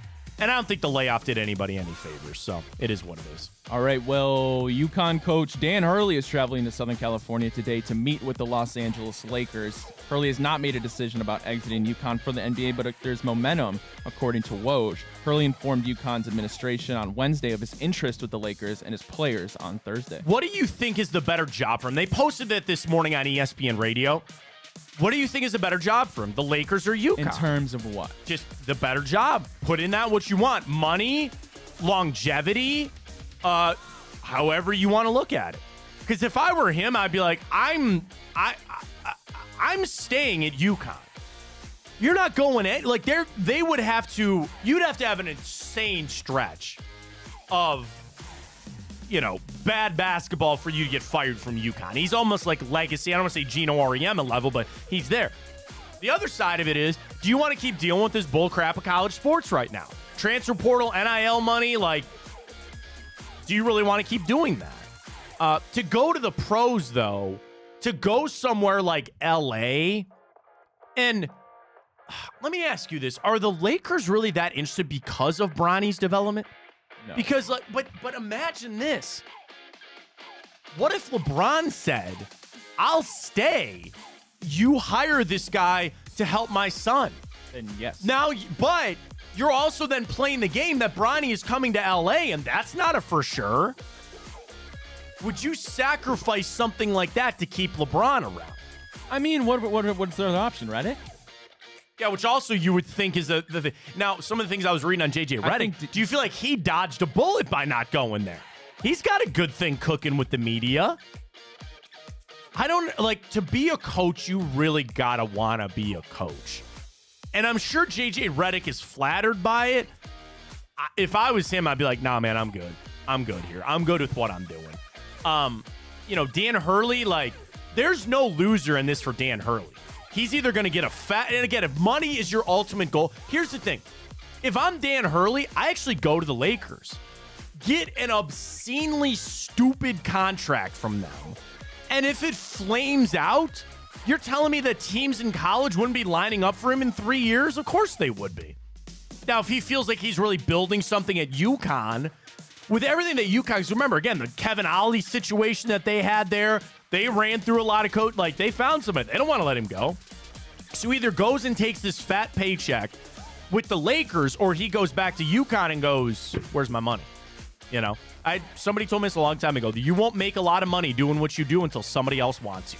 Until you are in demand for doing what you do, you're not going to make a lot of money. Dan Hurley's got this opportunity. If I'm him, I'm taking the LA job. I'll take that contract, and then I'll go back to college in a couple of years. And maybe things will settle down with the NIL. I do think, maybe this is wishful thinking, both on basketball and the football side, the next couple of years, this NIL crap's going to get knocked down, man. They're going to figure out the right way to handle this. They're going to figure out the right way for this transfer portal. You just went 1,000 miles per hour. This was brand new, and it just exploded on the scene. And you got guys asking for Lamborghinis. You got guys asking for millions of dollars. Eventually, this stuff is going to get capped. Eventually, they're going to figure out a way to make this work. I've already laid out what I think they should do. You get 5 years from your graduating year of high school. Say that you just graduated. The year is 2024. You have 5 years. You have until 2029 to use up 4 years of eligibility. You get hurt, there's your one redshirt year. You want to transfer, you get one free transfer. You want to transfer again, you lose a year of eligibility. That's it. Get DJ Ongolele the hell out of college football. I was going to say DJ Ongolele would like to have a word. Get Stetson Bennett out of college football. And I know he is. But the same thing for softball and track. You get 5 years to use up 4 years of eligibility. You get one-time transfer for free. You want to transfer again, you got to get a year of eligibility. That's simple. You tear your ACL 3 years in a row, sorry. Luck is not on your side. Don't know what to tell you, right? So maybe if they get that figured out, and I will sell that idea to the NCAA for $60 million. I just came up with that number. That's just my number. So sell that to them. It's on the table. They can have it. But that's what I think they should do. So eventually, maybe Dan Hurley can say, now's a good time for me to step away. And I think it also just, when he comes back, like, look at Fred Hoiberg, right? Where's Fred Hoiberg? Remember him? Is he at Nebraska? He is. So what did he do, right? He led Iowa State to all that stuff, got the job with the Bulls. He was there for 3 years and went right back to Nebraska. Now, I don't know. I don't think he's done very much in Nebraska. Whatever, is going on there. What's he doing in Nebraska? His head coaching record. He left Iowa State. Isn't that crazy, man? He only got to the Sweet 16 once at Iowa State and got the Bulls job. At Nebraska, he is 63-94. How have they not fired him? He actually just signed a contract extension because he got Nebraska back into the tournament. Great. Good job. Like, Dan Hurley would have the pick of the litter for a job when he comes back. I'd take it. I go to LA. I'd take it. I would. All right, well, lastly on the morning update, Matt, we know next year the NFL's kickoff is going to look vastly different as they adopt the XFL format. And the NFL's best kicker, Justin Tucker, has taken notice. He says that in the XFL, kickers have been involved in 25% of the tackles with the revamped kickoff play. He's put on 4 pounds. He says, quote, "This might be really surprising to a lot of you guys and a lot of my teammates, but I don't hang out in the weight room too frequently." He's looking to put on a little bit of weight as he might be involved in some more tackles next year. I'm excited to see this. There's some clips of the Browns working on it. I know Vrabel's been a big part of it. I want that play back to being a meaningful part of football. It should be. I want it to be safe. I think they're doing the right thing. I'm very intrigued to see that, but you're right. Do you want Dustin Hopkins rolling down there? How did he pull his hamstring last year, Ryan? He dove for chasing after a guy. It's the same thing with a quarterback, right? You throw a pick. Some people tell your quarterback, get away. Just let him go. Just let him go score the touchdown because it's not worth you hurting yourself. Over, under 1.5 kickoff return touchdowns week 1. Oh, week 1? See, I like where you're going because that's so early. Teams will eventually adjust, but it's early enough that somebody might have the upper edge. Let me ask you this. Who do you think will have the edge to start? The return team or the kickoff team? Really into it now. The X's and O's of football. Get Bubba Ventrone on this show. I'd love to talk to him. The return team. I think the kickoff team will have the advantage. Really? Because their game has not changed. They still got to go tackle. It's the return team that now they're right in front of you. Now it's this shift in stuff. I think the kickoff teams will have the advantage because it's still the same thing. You just can't run. You're making your contact. You get over, you swim, you go make the tackle. Like the kickoff return team are the ones that, all right, we're all on this line. I basically have this guy. And the returns of the UFL, because I watched, I don't want to say a lot of UFL, but like it's on a Saturday and a Sunday, you're damn right I pop it on. Wishing well for Greg Williams and the DC Defenders. And I'll watch it and I watch the kickoff and think, you're right, there's a lot of good returns. Guys get to the edge. But I would also probably tell Dustin Hopkins, make a business decision, bro, and get the fuck out of the way. I don't want you getting hurt. I don't need you getting hurt, man. Get out of the way. Don't worry about it. Scores a touchdown, so be it. You want Cade York back there? I mean, he's still not on the team. Is he? He's still here? Is he not? I believe so. All right, there it is. Is Cade York in the grid today? No Browns today.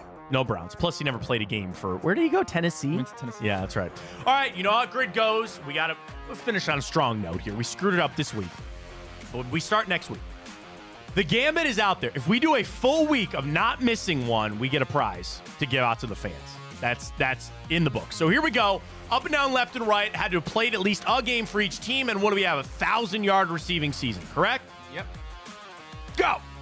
All right, Ravens, 1,000-yard receiving season. We could go Anquan Bolden. We could go. But he played for the 49ers. He played for the 49ers. Go ahead, go if you'd like. Guess I can't spell Anquan. There it is. Did Zay Flowers have 1,000 last year? I don't know, but I'm not banking. Oh, Mark Andrews. Has he had 1,000? How could he have not? I mean, that's a lot of yards. That's a ballsy pick right there with Mark Andrews. Oh, well, we could just go Odell. I don't think it had to be with the Ravens. Well, now we'll know. Put it in there. Put Odell. What? No.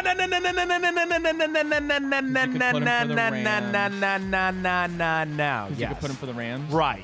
Unless you come up with another Ravens player, I'd rather not mess with that. Just put Odell there. There's got to be another player. Oh, Mark Andrews had 1,000 yards. Yeah, Mark Andrews. God, who are some of those other? Quadre Ishmael? Torrey Smith. That's a good pull there. All right, we knocked out that whole first row. Falcons. Julio. Do Julio. I don't think he didn't play for the Niners. No, just do Julio. And I was like, Emilio! Future Madden cover star, Justin Jefferson. There you go. Has he finished his career out in Minnesota? I feel extremely strong on this answer. Probably not. No way in hell he does. No. Absolutely not. All right. Where are you going to start? Oh. Falcons 49ers. Is that not Alex Mack, former Cleveland Browns center? Did he go to the 49ers? I'm almost positive he finished his career out there. I know he went to, no, not the Secret World of Alex Mack, which was a great television show. San Francisco Works.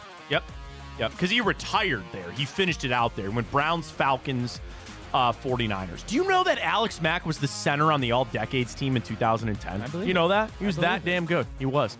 All right, Vikings, 49ers.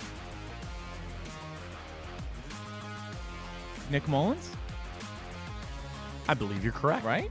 Yeah. There's another one speaking to me, but go with that. Didn't he play for Vikings? Yeah, I feel more confident he played with the Vikings. I feel pretty good that he played for the 49ers. Rip it. Yeah, buddy. Remember that one? I want to go back because there's another player that's speaking to me on that. And I think it's Randy Moss. Is it not? Didn't you play for the Niners? I get him and T.O. confused all the time. No, I'm almost like... Yes, it's Randy Moss. That's exactly what it is. 100%. Rams, Falcons.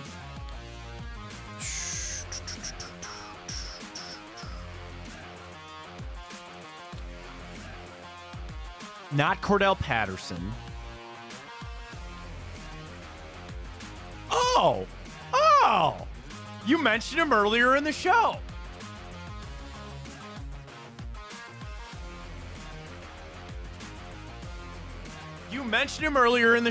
When?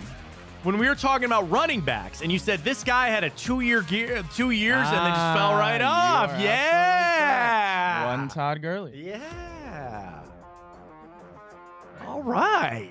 Rams, Vikings. I feel like Sean Mannion works there. I don't even know who that is. Backup quarterback. Oh, he's a coach now. That's right. He left.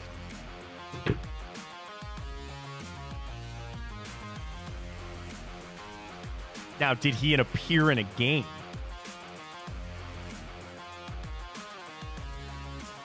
Oop, Sean Mannion. He spells with an S, or with an S, dumbass. With a W. Sean with a W.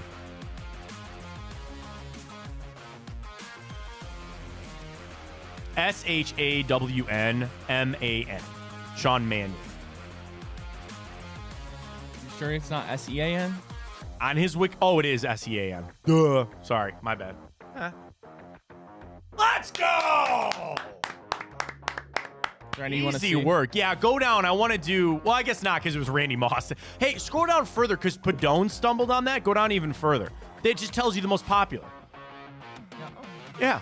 So, Odell, who's most popular for Ravens 49ers? Anquan Bolden. Oh, yeah, okay. Any of the ones that we didn't get? Gurley was most popular. Falcons, Niners, Deion Sanders. Okay. Vikings, Rams, most popular, Sam Bradford. Oh, yeah. Yeah, that's a good one, too. Sean Mannion played I guess he played more than I thought. 4 games for the Vikings, 9 games for LA over his career. So there you go. Nice little finishing on out right there for us on the week. Said Alex Mack, Charles Steve Smith. Yep. Steven Jackson, Case Keenum. Oh, Steven Jackson. That's a really good pull. Randy Moss. That's exactly the one I was saying. Mike tweets me too. Randy Moss and then Dion for Atlanta, San Francisco. That's another good one too. We don't really care about the rarity score there, but it's always kind of nice to go a little bit off the beaten path there. We'll see. This just came out. Wait a minute. This just came out from Pro Football Talk about the NFL Sunday ticket from Florida. I want to read through this, okay? The final bill could be an amount the NFL would have to dig. Here's what happened. According to the Associated Press, there was opening statements in a class action lawsuit against the NFL over the NFL Sunday ticket package. The plaintiffs contend that the NFL, DirecTV, CBS, and Fox have worked together to make Sunday ticket more expensive than it had to be. Duh. The NFL, represented by Beth Wilkinson, claims it's all about consumers having full access to content. So the issue is, in a nutshell, the NFL wants Sunday ticket to carry a price point that strikes the balance between generating significant revenue for the league while also providing a premium product, while not diluting the audiences who would otherwise watch NFL Sunday games on their local network affiliates.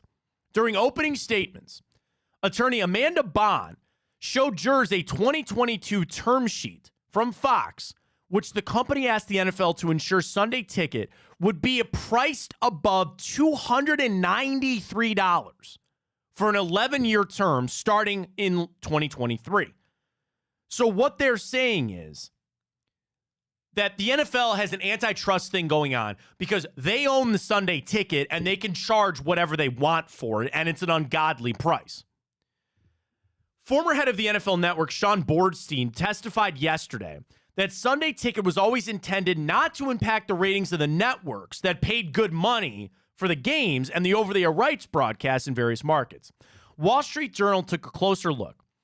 They're searching for $7 billion in damages. Given that an antitrust law requires the damages to be tripled, the league could be looking at a $21 billion judgment if they lose this case. I guess it started like a decade ago. Basically they're trying to contend, and of course the NFL says they've done nothing wrong. They market as a way for fans to watch games of their favorite teams as long as the teams don't play in their market. So here's the point. If you own Sunday ticket and you're in Cleveland, you can't watch the Browns. You have to watch them on CBS or Fox. If you live in Pittsburgh, if you live in San Francisco, you have to have Sunday ticket to watch your team. But the thing is, the NFL requires fans to buy the entire package. So you got to watch all of it instead of just saying, I just want to watch the Browns. I just want to watch the Steelers. I just want to watch my team. I don't understand where they're... This caught my eye because it said $21 billion. The NFL could lose $21 billion on this. And what they're trying to sue for is they're not giving fans a choice. They're not giving them the option of saying, you want to watch the Browns, you have to pay $300 for this, and you get all the games. It's monopolized. Right. It's an antitrust thing. Right, exactly. They don't want the monopoly. The bottom line from Florio, the NFL will only change its ways if litigation dramatically affects its bottom line. A $21 billion judgment would do just that. So I wonder if there's this world that it changes what NFL Sunday ticket is. I will tell you this, and again, we live in this world where, like, you got to peak. What they add it all up, right? You got to have all of these outlets to get your games. But I sit here and I say this. I have Amazon Prime, not just to watch Thursday night football games. I have it because we order stuff off of Amazon. As long as I can watch my games on the side, great. Like, Peacock is one that bothers me because I don't have Peacock.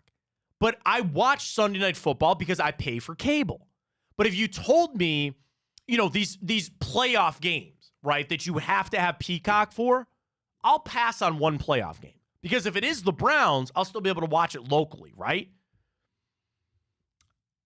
The NFL loves to point out that it makes all of its local games available on free TV, which is fine. The question is whether the choice is referred to an available reasonable price or whether it's artificially inflated to force a Vikings fan in Pittsburgh to watch a Steelers game instead. I guess you want to know what? After reading through this, I don't have skin in the game. I'm not getting Sunday Ticket. I don't need it. I live in Cleveland. And I guess I would just say, if I lived somewhere else, that's the price you got to pay. I'm sorry. Can't wait for Super Bowl 75 to be a Netflix exclusive. Could you imagine that being a pay-per-view event? What if the NFL just went to that? Every game you want to watch, you got to pay money. I'd throw up. It'd be terrible. The biggest issue at hand with all of this are the TV people understanding we'll take the guaranteed money. You know, a bird in the hand is worth two in the bush. We would rather have subscribers than advertisers. And by the way, they'll still sneak in the advertisements when you subscribe, right? I pay for Amazon Prime. If I got to see that godforsaken Subway commercial again with Justin Herbert and Patrick Mahomes, I hate it. We're typical. I got to see that Kevin Hart DraftKings commercial again, over and over and over and over and over again, watching Thursday Night Football. I'm going to throw on the Fitzpatrick one, the Kevin Hart one, the Whitworth one. I'm sick of it. So what they want is a bird in the hand is I pay you my money to subscribe. They get that money. It's not from the advertisers that they look at, views and they look at this and all that kind of stuff. I get where it's going. But if they really get sued for $21 billion, I mean, it just all comes back to we all pay way too much money for our internet, for our cable, for what you want to watch. And I guess it comes back to capitalism. And if you want to watch this, you have to. You got to pay. But bro, I think about it that way. My cable bill is $220 a month. Jeez. That includes internet and HBO. That's a car payment. That doesn't include, what else do we pay for? Doesn't include Amazon Prime, which, again, we use Prime for other things anyway. Netflix? My wife has Netflix, but we're about to bail on it. HBO? That's part of my $220. That's part of my TV package because I just love HBO. I'll never get rid of it. So I get HBO Max on the side. What else do we pay for? We got rid of Apple. We got rid of Peacock. Oh, I have the Hulu bundle. So do I. So I have Disney Plus Hulu with ESPN. So do I. So add that up. If you want to add that charge in. It's a lot of money. And again, I know there are so many people out there that feel the same way. So now it's again, do you want to be able to watch these games? Well, you're going to have to pony up. How much is too much for the NFL? The answer is never enough. They will keep charging. They will keep getting money as much as they can. So you would think it goes back to the players. You would think it gets you a better product on the field. Really kind of doesn't. They don't really care. So they charged all this money. You got to watch it. But it just caught my eye when it said the league could be facing a $21 billion lawsuit. I was like, well, I got to click on this. Nothing's going to change. Because you want to know what they're going to say in court? They're going to come back and they're just going to say, you know what? You don't have to pay for it. That's why I think the antitrust thing is so weird. I get that they want to avoid monopolies, right? So that's why they bitch about the NFL playing on these games and fighting again. I understand that. In this one, if you don't want to go, don't buy it. You don't want a Mercedes-Benz because it costs too much? You don't have to buy a Mercedes-Benz. You don't want to have to watch the NFL? Well, then you don't have to do it. So be it. But anything to knock this down, I'm all for it. Hoops Wire. Zach Edey for the Cavs? No thanks. From Chris Fedor, Cleveland.com. This is an aggregate. We probably shouldn't help aggregation, but whatever. Fedor.com. Cavs are preparing for draft by inviting some of their prospects for workouts. Jacoby Walter, Baylor. Tristan De Silva of Colorado. Johnny Furpey from Kansas, the Australian guy. Kyle Fipalski out of Duke. I'm trying to think if there's any other names that are... Obviously, these are not top guys. Zach Edey is on that list. And again, you don't know where these guys will actually go. Cavs might be in on that. Why the hell would you draft Zach Edey when you're trying to get rid of Jared Allen? Unless you really feel like, hey, we can do this again with this guy. What are you feeling for the Cavs draft? I feel like it's still on the back burner with the head coach and stuff, but you got the draft right around the corner, man. It's going to be a big day for them. Bronny. All right, what? Bronny? No, not that. Not that. He'll get drafted, I think, but it's not going to be here. All right, we'll dive into Time Up. I do have a movie for you. We'll get to that coming up. We'll get to our bracket. We'll reset the bracket. We'll let it run for the weekend, and we'll get to our boost again tonight for the Guardians. We got it all. Stay with us. Fontana Show right here in Big Play. Well, how do they know I'm doing this? Did somebody leak this out? It's social media. Oh. It's just, that's the way social media works now. I thought maybe you were just running that yep.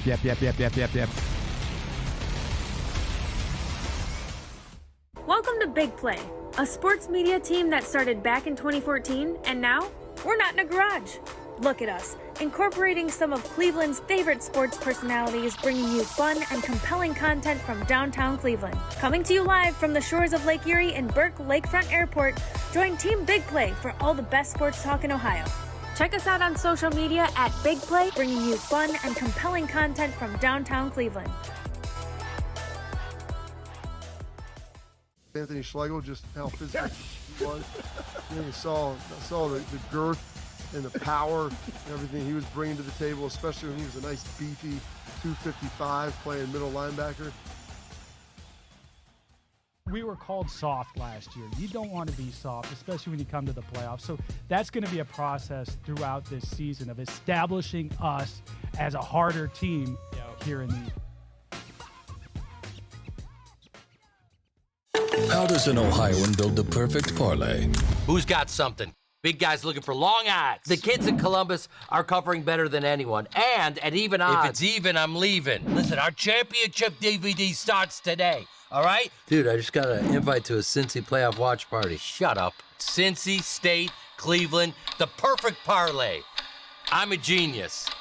For the best odds on Ohio sports, bet with your cojones. It is Spanish, dummy. Bet with Typical Sportsbook. I don't buy into this nonsense, this conspiracy nonsense that he's got his money and he's dogging it. That's ridiculous.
All right, two things in the NFL before we get to timeout. Welcome back. Fontana Show, streaming live every morning. We're on Twitter. Go subscribe to our YouTube channel at Matt Fontana Show. We're also up on Twitch.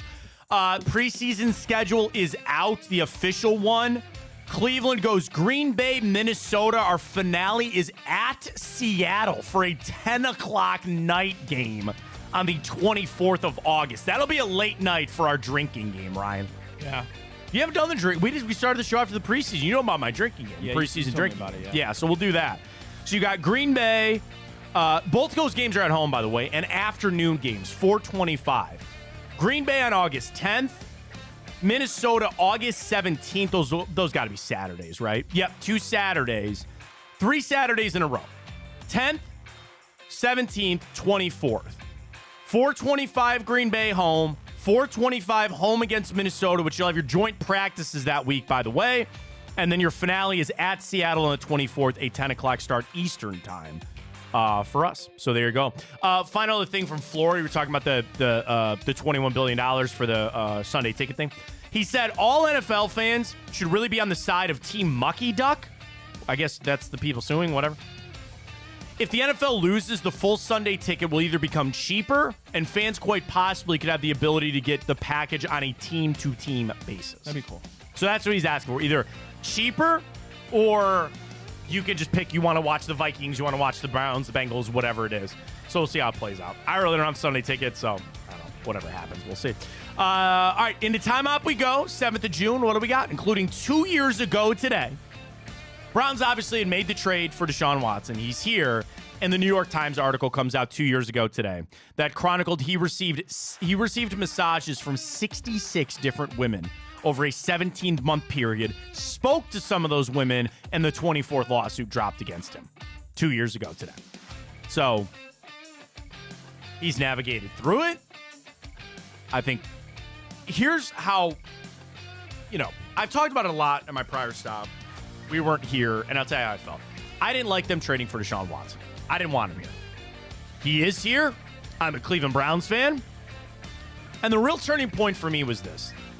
When the women in this case, I'm not involved in this case. I wasn't there. I didn't see what happened, and I was not victimized. So if the people that truly were accepted his restitution by taking the payouts or accepting that this is what happened, right? Like they took the money. If they are the ones that were wronged in this and they felt that that was restitution enough, who am I to judge? We move on. That's it. It's not about me, how I feel about Deshaun Watson as a person or what I think he did or what I know he did or whatever happened. I don't know. Wasn't there. But if they accepted it, then I must too as well. So that's where I'm at. We move forward. I need him to throw for a lot of touchdowns, a lot of yards this year. That's it. And I know there's another one hanging out there and all that other kind of stuff. That's their business. But that article, we read through it several times. And I think it was all pretty clear. We all know what happened. Okay. I'll just put it that way. We'll just say it is what it is. All right, NBA Finals Game 3, this day 2017. Cavs fall 0-3. Cavs led by 4 with 1:24 to play, but they didn't score in the last 3 minutes of the game.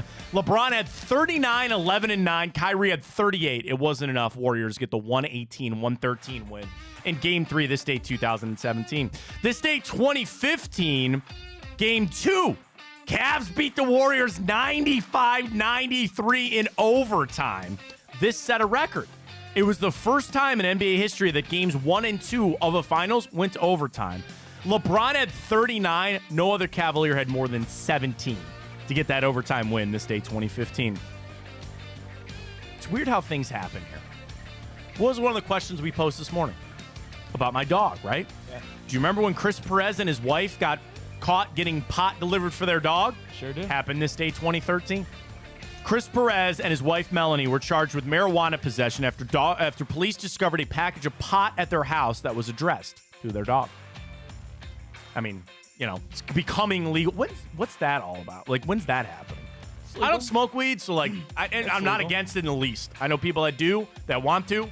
Power to you. I think it should be legal, 100%. I feel like they're shocking that Ohio is dragging their feet on something, right? Because it's not. I think, no, it's legal.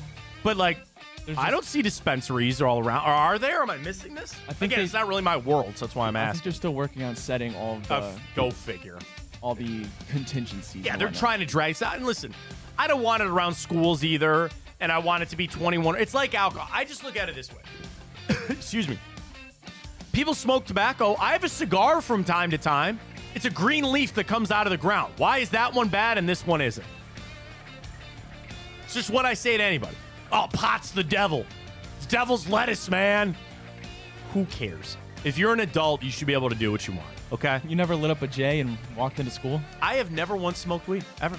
What? Yeah, seriously. Ever? And again, I'm not against it in the least. And I've been to plenty of concerts where I've smelled it, and sometimes it smells delicious. You've never just wanted to try it? Nope. Something about it. I don't know why. Wow. I don't know why. I've never done any drug. Seriously, I've never done LSD. Run down the list. Alcohol? And you would think, again, I drink alcohol. Caffeine, I have a cigar from time to time. And alcohol. That's it. And again, I'd love to see you geeked. That'd be hilarious. My wife has said that to me. She goes, you don't want, and she's like, why don't you take a gummy, right? No, don't take gummies. She does. She very much wants to. I'm not a fan of gummies. Can I? You need to smoke the real herb. Do you want to know, honestly, where I think it all comes from? I think that it would be so weird to smoke something and then pass it to somebody else. I'm not a germaphobe, but I think that was really always my biggest turnoff. You can so that's what I'm saying. Just roll your own, just smoke your own. Yeah. I guess I just missed that kind of. I'll roll you one. Yeah. I mean, and again, I know it's so when we went to Vegas, I wanted to go see the dispensary. I was very interested. So we go in there, and it's a high class operation. They go, well, what do you want? You want to get messed up? You want to go to sleep? You need to calm yourself down. Now it's all this, it's everything. And the same thing. Here's gummies. Here's brownies. Here's cookies. Whatever you want, And I thought about it. I really did. But I've never once in my life. Never. And again, I've been at concerts. Like some of it, I know it's all different. Like some of it smells like ass, and other smells pretty good. It's nice not waking up with a hangover. Say that. Well, that's kind of my same thing about why I keep pushing why it should be legal, right? Alcohol and tobacco, they are. No knock on that. If people want to smoke that, go ahead. I don't care. Just go crazy, man. Plus all the revenue, plus all the money. Like, dude, what are we doing? So, but Chris Perez was 10 years too early. 10 years ago, or 11 years ago today. The dog and the pot thing, 2013. This day, 1989. A mark that probably will never be seen again in sports. Because it's Wade and Gretzky, I'll tell you that. Ryan, he won the Hart Memorial Trophy. This day, 1999, which is the MVP. At that point, he had won 9 out of the last 10 MVPs. Wow. Like, even Patrick Mahomes won't go on a run like that. 9 out of the last 10 MVPs for Gretzky. This day, 89. This day, 1962, the first ever drive-through bank opened in Switzerland. It's so weird. I go to the bank maybe once a month. I rarely. Like, we have an ATM here that is my bank. So, like, if I need cash, I just grab it there. But, like, yeah, people used to have to go to the bank every day, every week, right? Deposit your paycheck. My mom told me the horror story of one of her friends one time. That, because she'd always, as your parents grow, they're telling you life stories and, like, how to navigate things. And we went to the bank. My mom always told me, get a freaking envelope. She told me her friend one time, it was old school with her dad. Her dad got paid every Friday and got that check. And the way her friend's family operated back in, whatever, the 60s. 70s probably at this point. Go and just get cash. And that's where they live on. Her friend went to the bank, the money blew away out of her hand. Oh, God. And she goes, I tried to pick some of it up, but couldn't get it. So imagine coming home to your parents and go, yeah, the entire paycheck that you had for this week that we need to live on, it's blowing out to Lake Erie right now. So that was always but I can't tell you last time I've been in a bank. Like, drive-through, sure, but everything's mobile deposit now. Like, even a standard check. We got checks for our son's birthday, and I'll just mobile deposit and go right to his 529. So, mobile bank, or the drive-through bank, opened this day in 1962. This day, 1939, the Cleveland Indians set an American League record by not striking out a single time in a 16-inning game. Still fell to the Yankees 5-4. 16 innings. You didn't strike out once. I remember that. Ryan was there.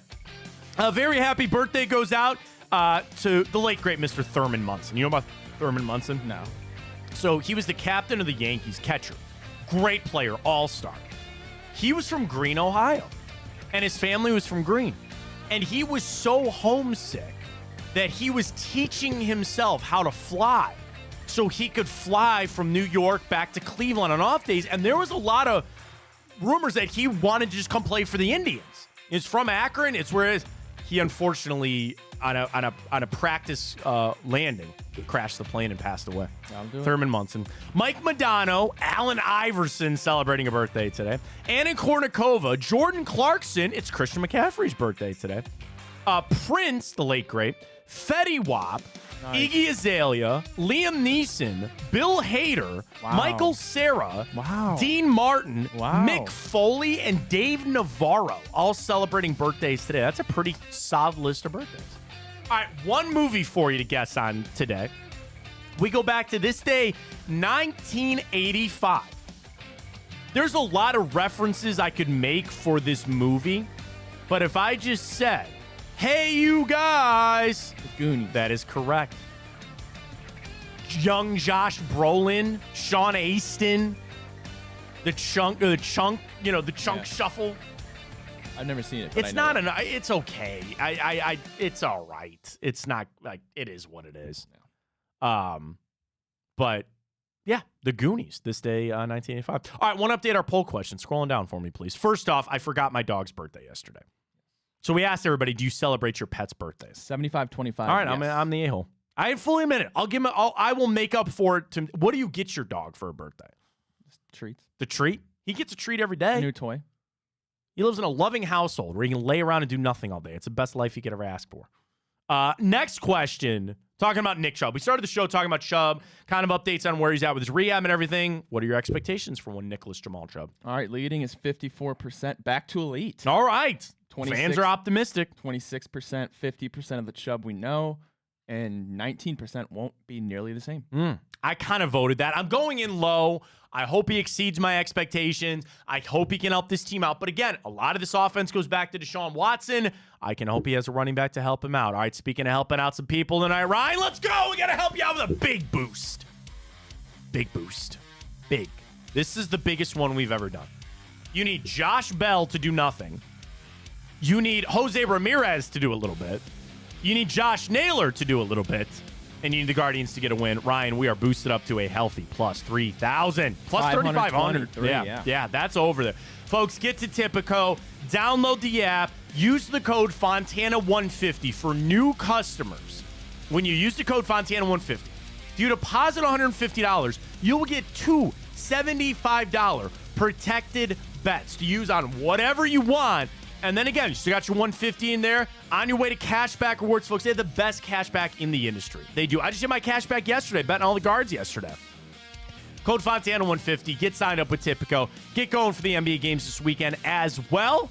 New customers, terms can apply if you have a gambling problem. Please call 1-800-GAMBLER. What do you got for game 2? What are you thinking for game 2? Celtics, Mavs. I got to take the Mavs. If I'm going to keep riding the Mavs to think they're going to win this series, they can't go in an 0-2 hole. They just can't. Correct.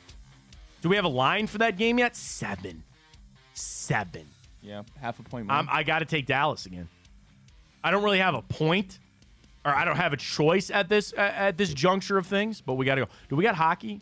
Tomorrow, 8 o'clock tomorrow. We have NBA and hockey tomorrow? No, Sunday. Dude. What? I got to wait 2 more nights for another NBA game? Wait, when's game 2? Sunday. It's not till Sunday? Yeah. Wow. I figured it'd be tomorrow. Yeah, I would think tomorrow, too. You got the NHL tomorrow. Why did the NHL go tonight and let baseball or basketball go tomorrow? Doesn't matter. I'll be on the guards tonight. I'll be excited to see what the guards have. Again, a series that I fully expect them to win. I don't really think there's a way. I need them to sweep it out. I need them to look at some of these games and just know that you are the better player.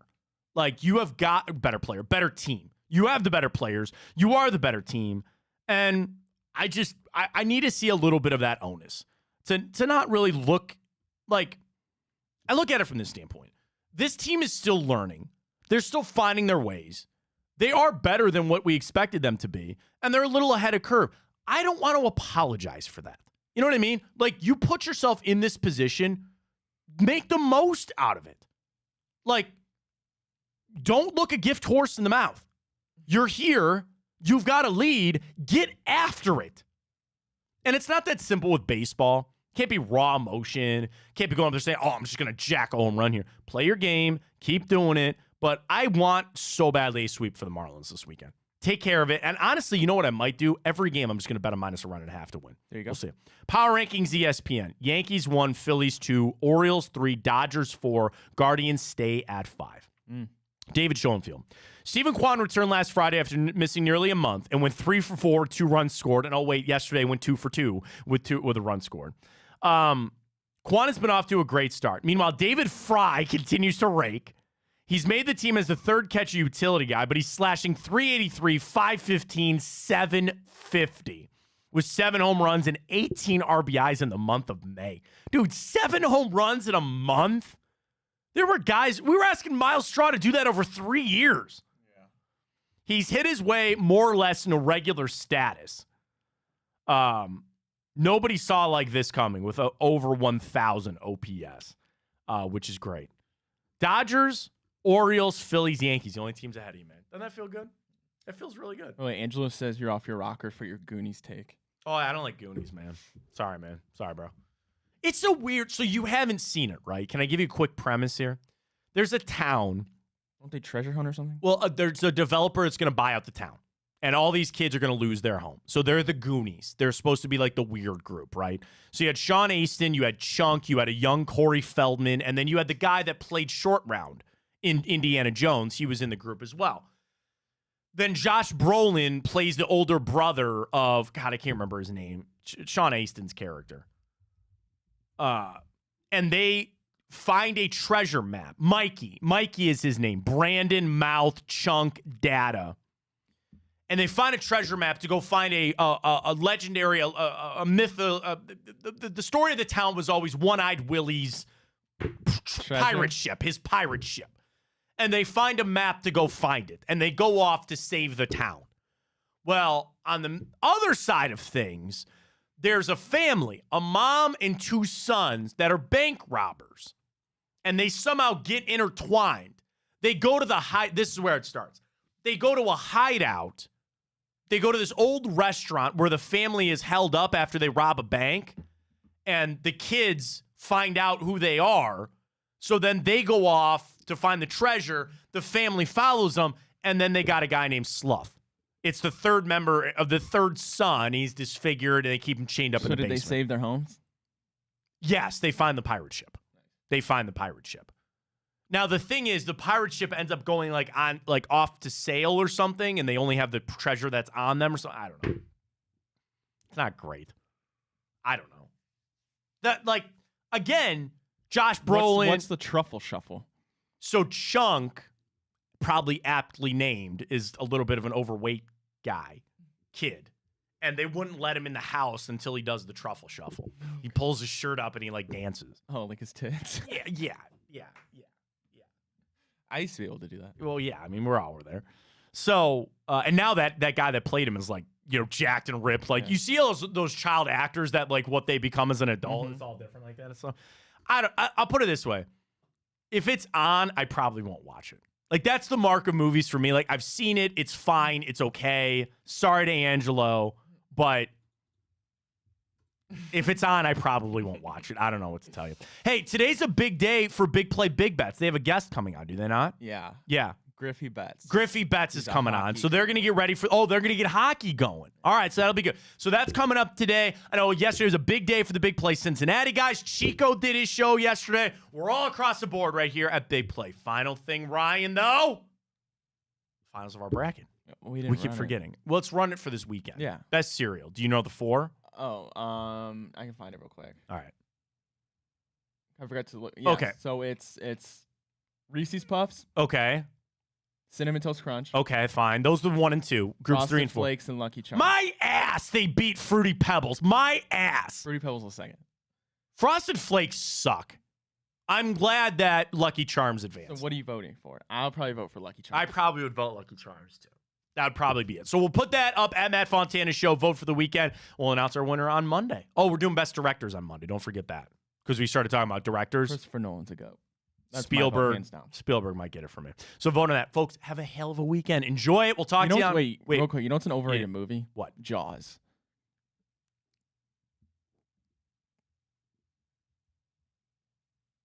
You're doing that just to fuck with me. I know you are. I've never seen it. Watch it this weekend. How can you vote on a best director with Spielberg and not watch Jaws? I know the premise, and it's such an old movie. I've never just gone back and watched it. I'm telling you it holds up. All right. I am telling you it holds up. Okay. I believe you. I cannot believe you've never seen it. Nope. It is an amazing movie. It is an amazing... Do you need me to borrow? You mean to bring it in for? I've got it on Blu-ray. So it's better than Jurassic Park is what you're saying? Yes. And I love Jurassic Park. Okay. Jurassic Park's top 10 film for me all the time. Better than Batman. Which one? Any of them. Jaws is my favorite movie of all time. Okay. Yes. Jaws is my favorite movie of all time. Now, there's a lot of Batman in my top 10, but nothing touches Jaws for me. Hands down. Fair enough. So I require you to watch it. Enjoy it. Watch Jaws this weekend, and we'll talk to you on Monday. For Ryan Tyler, I am Matt Fontana, as always.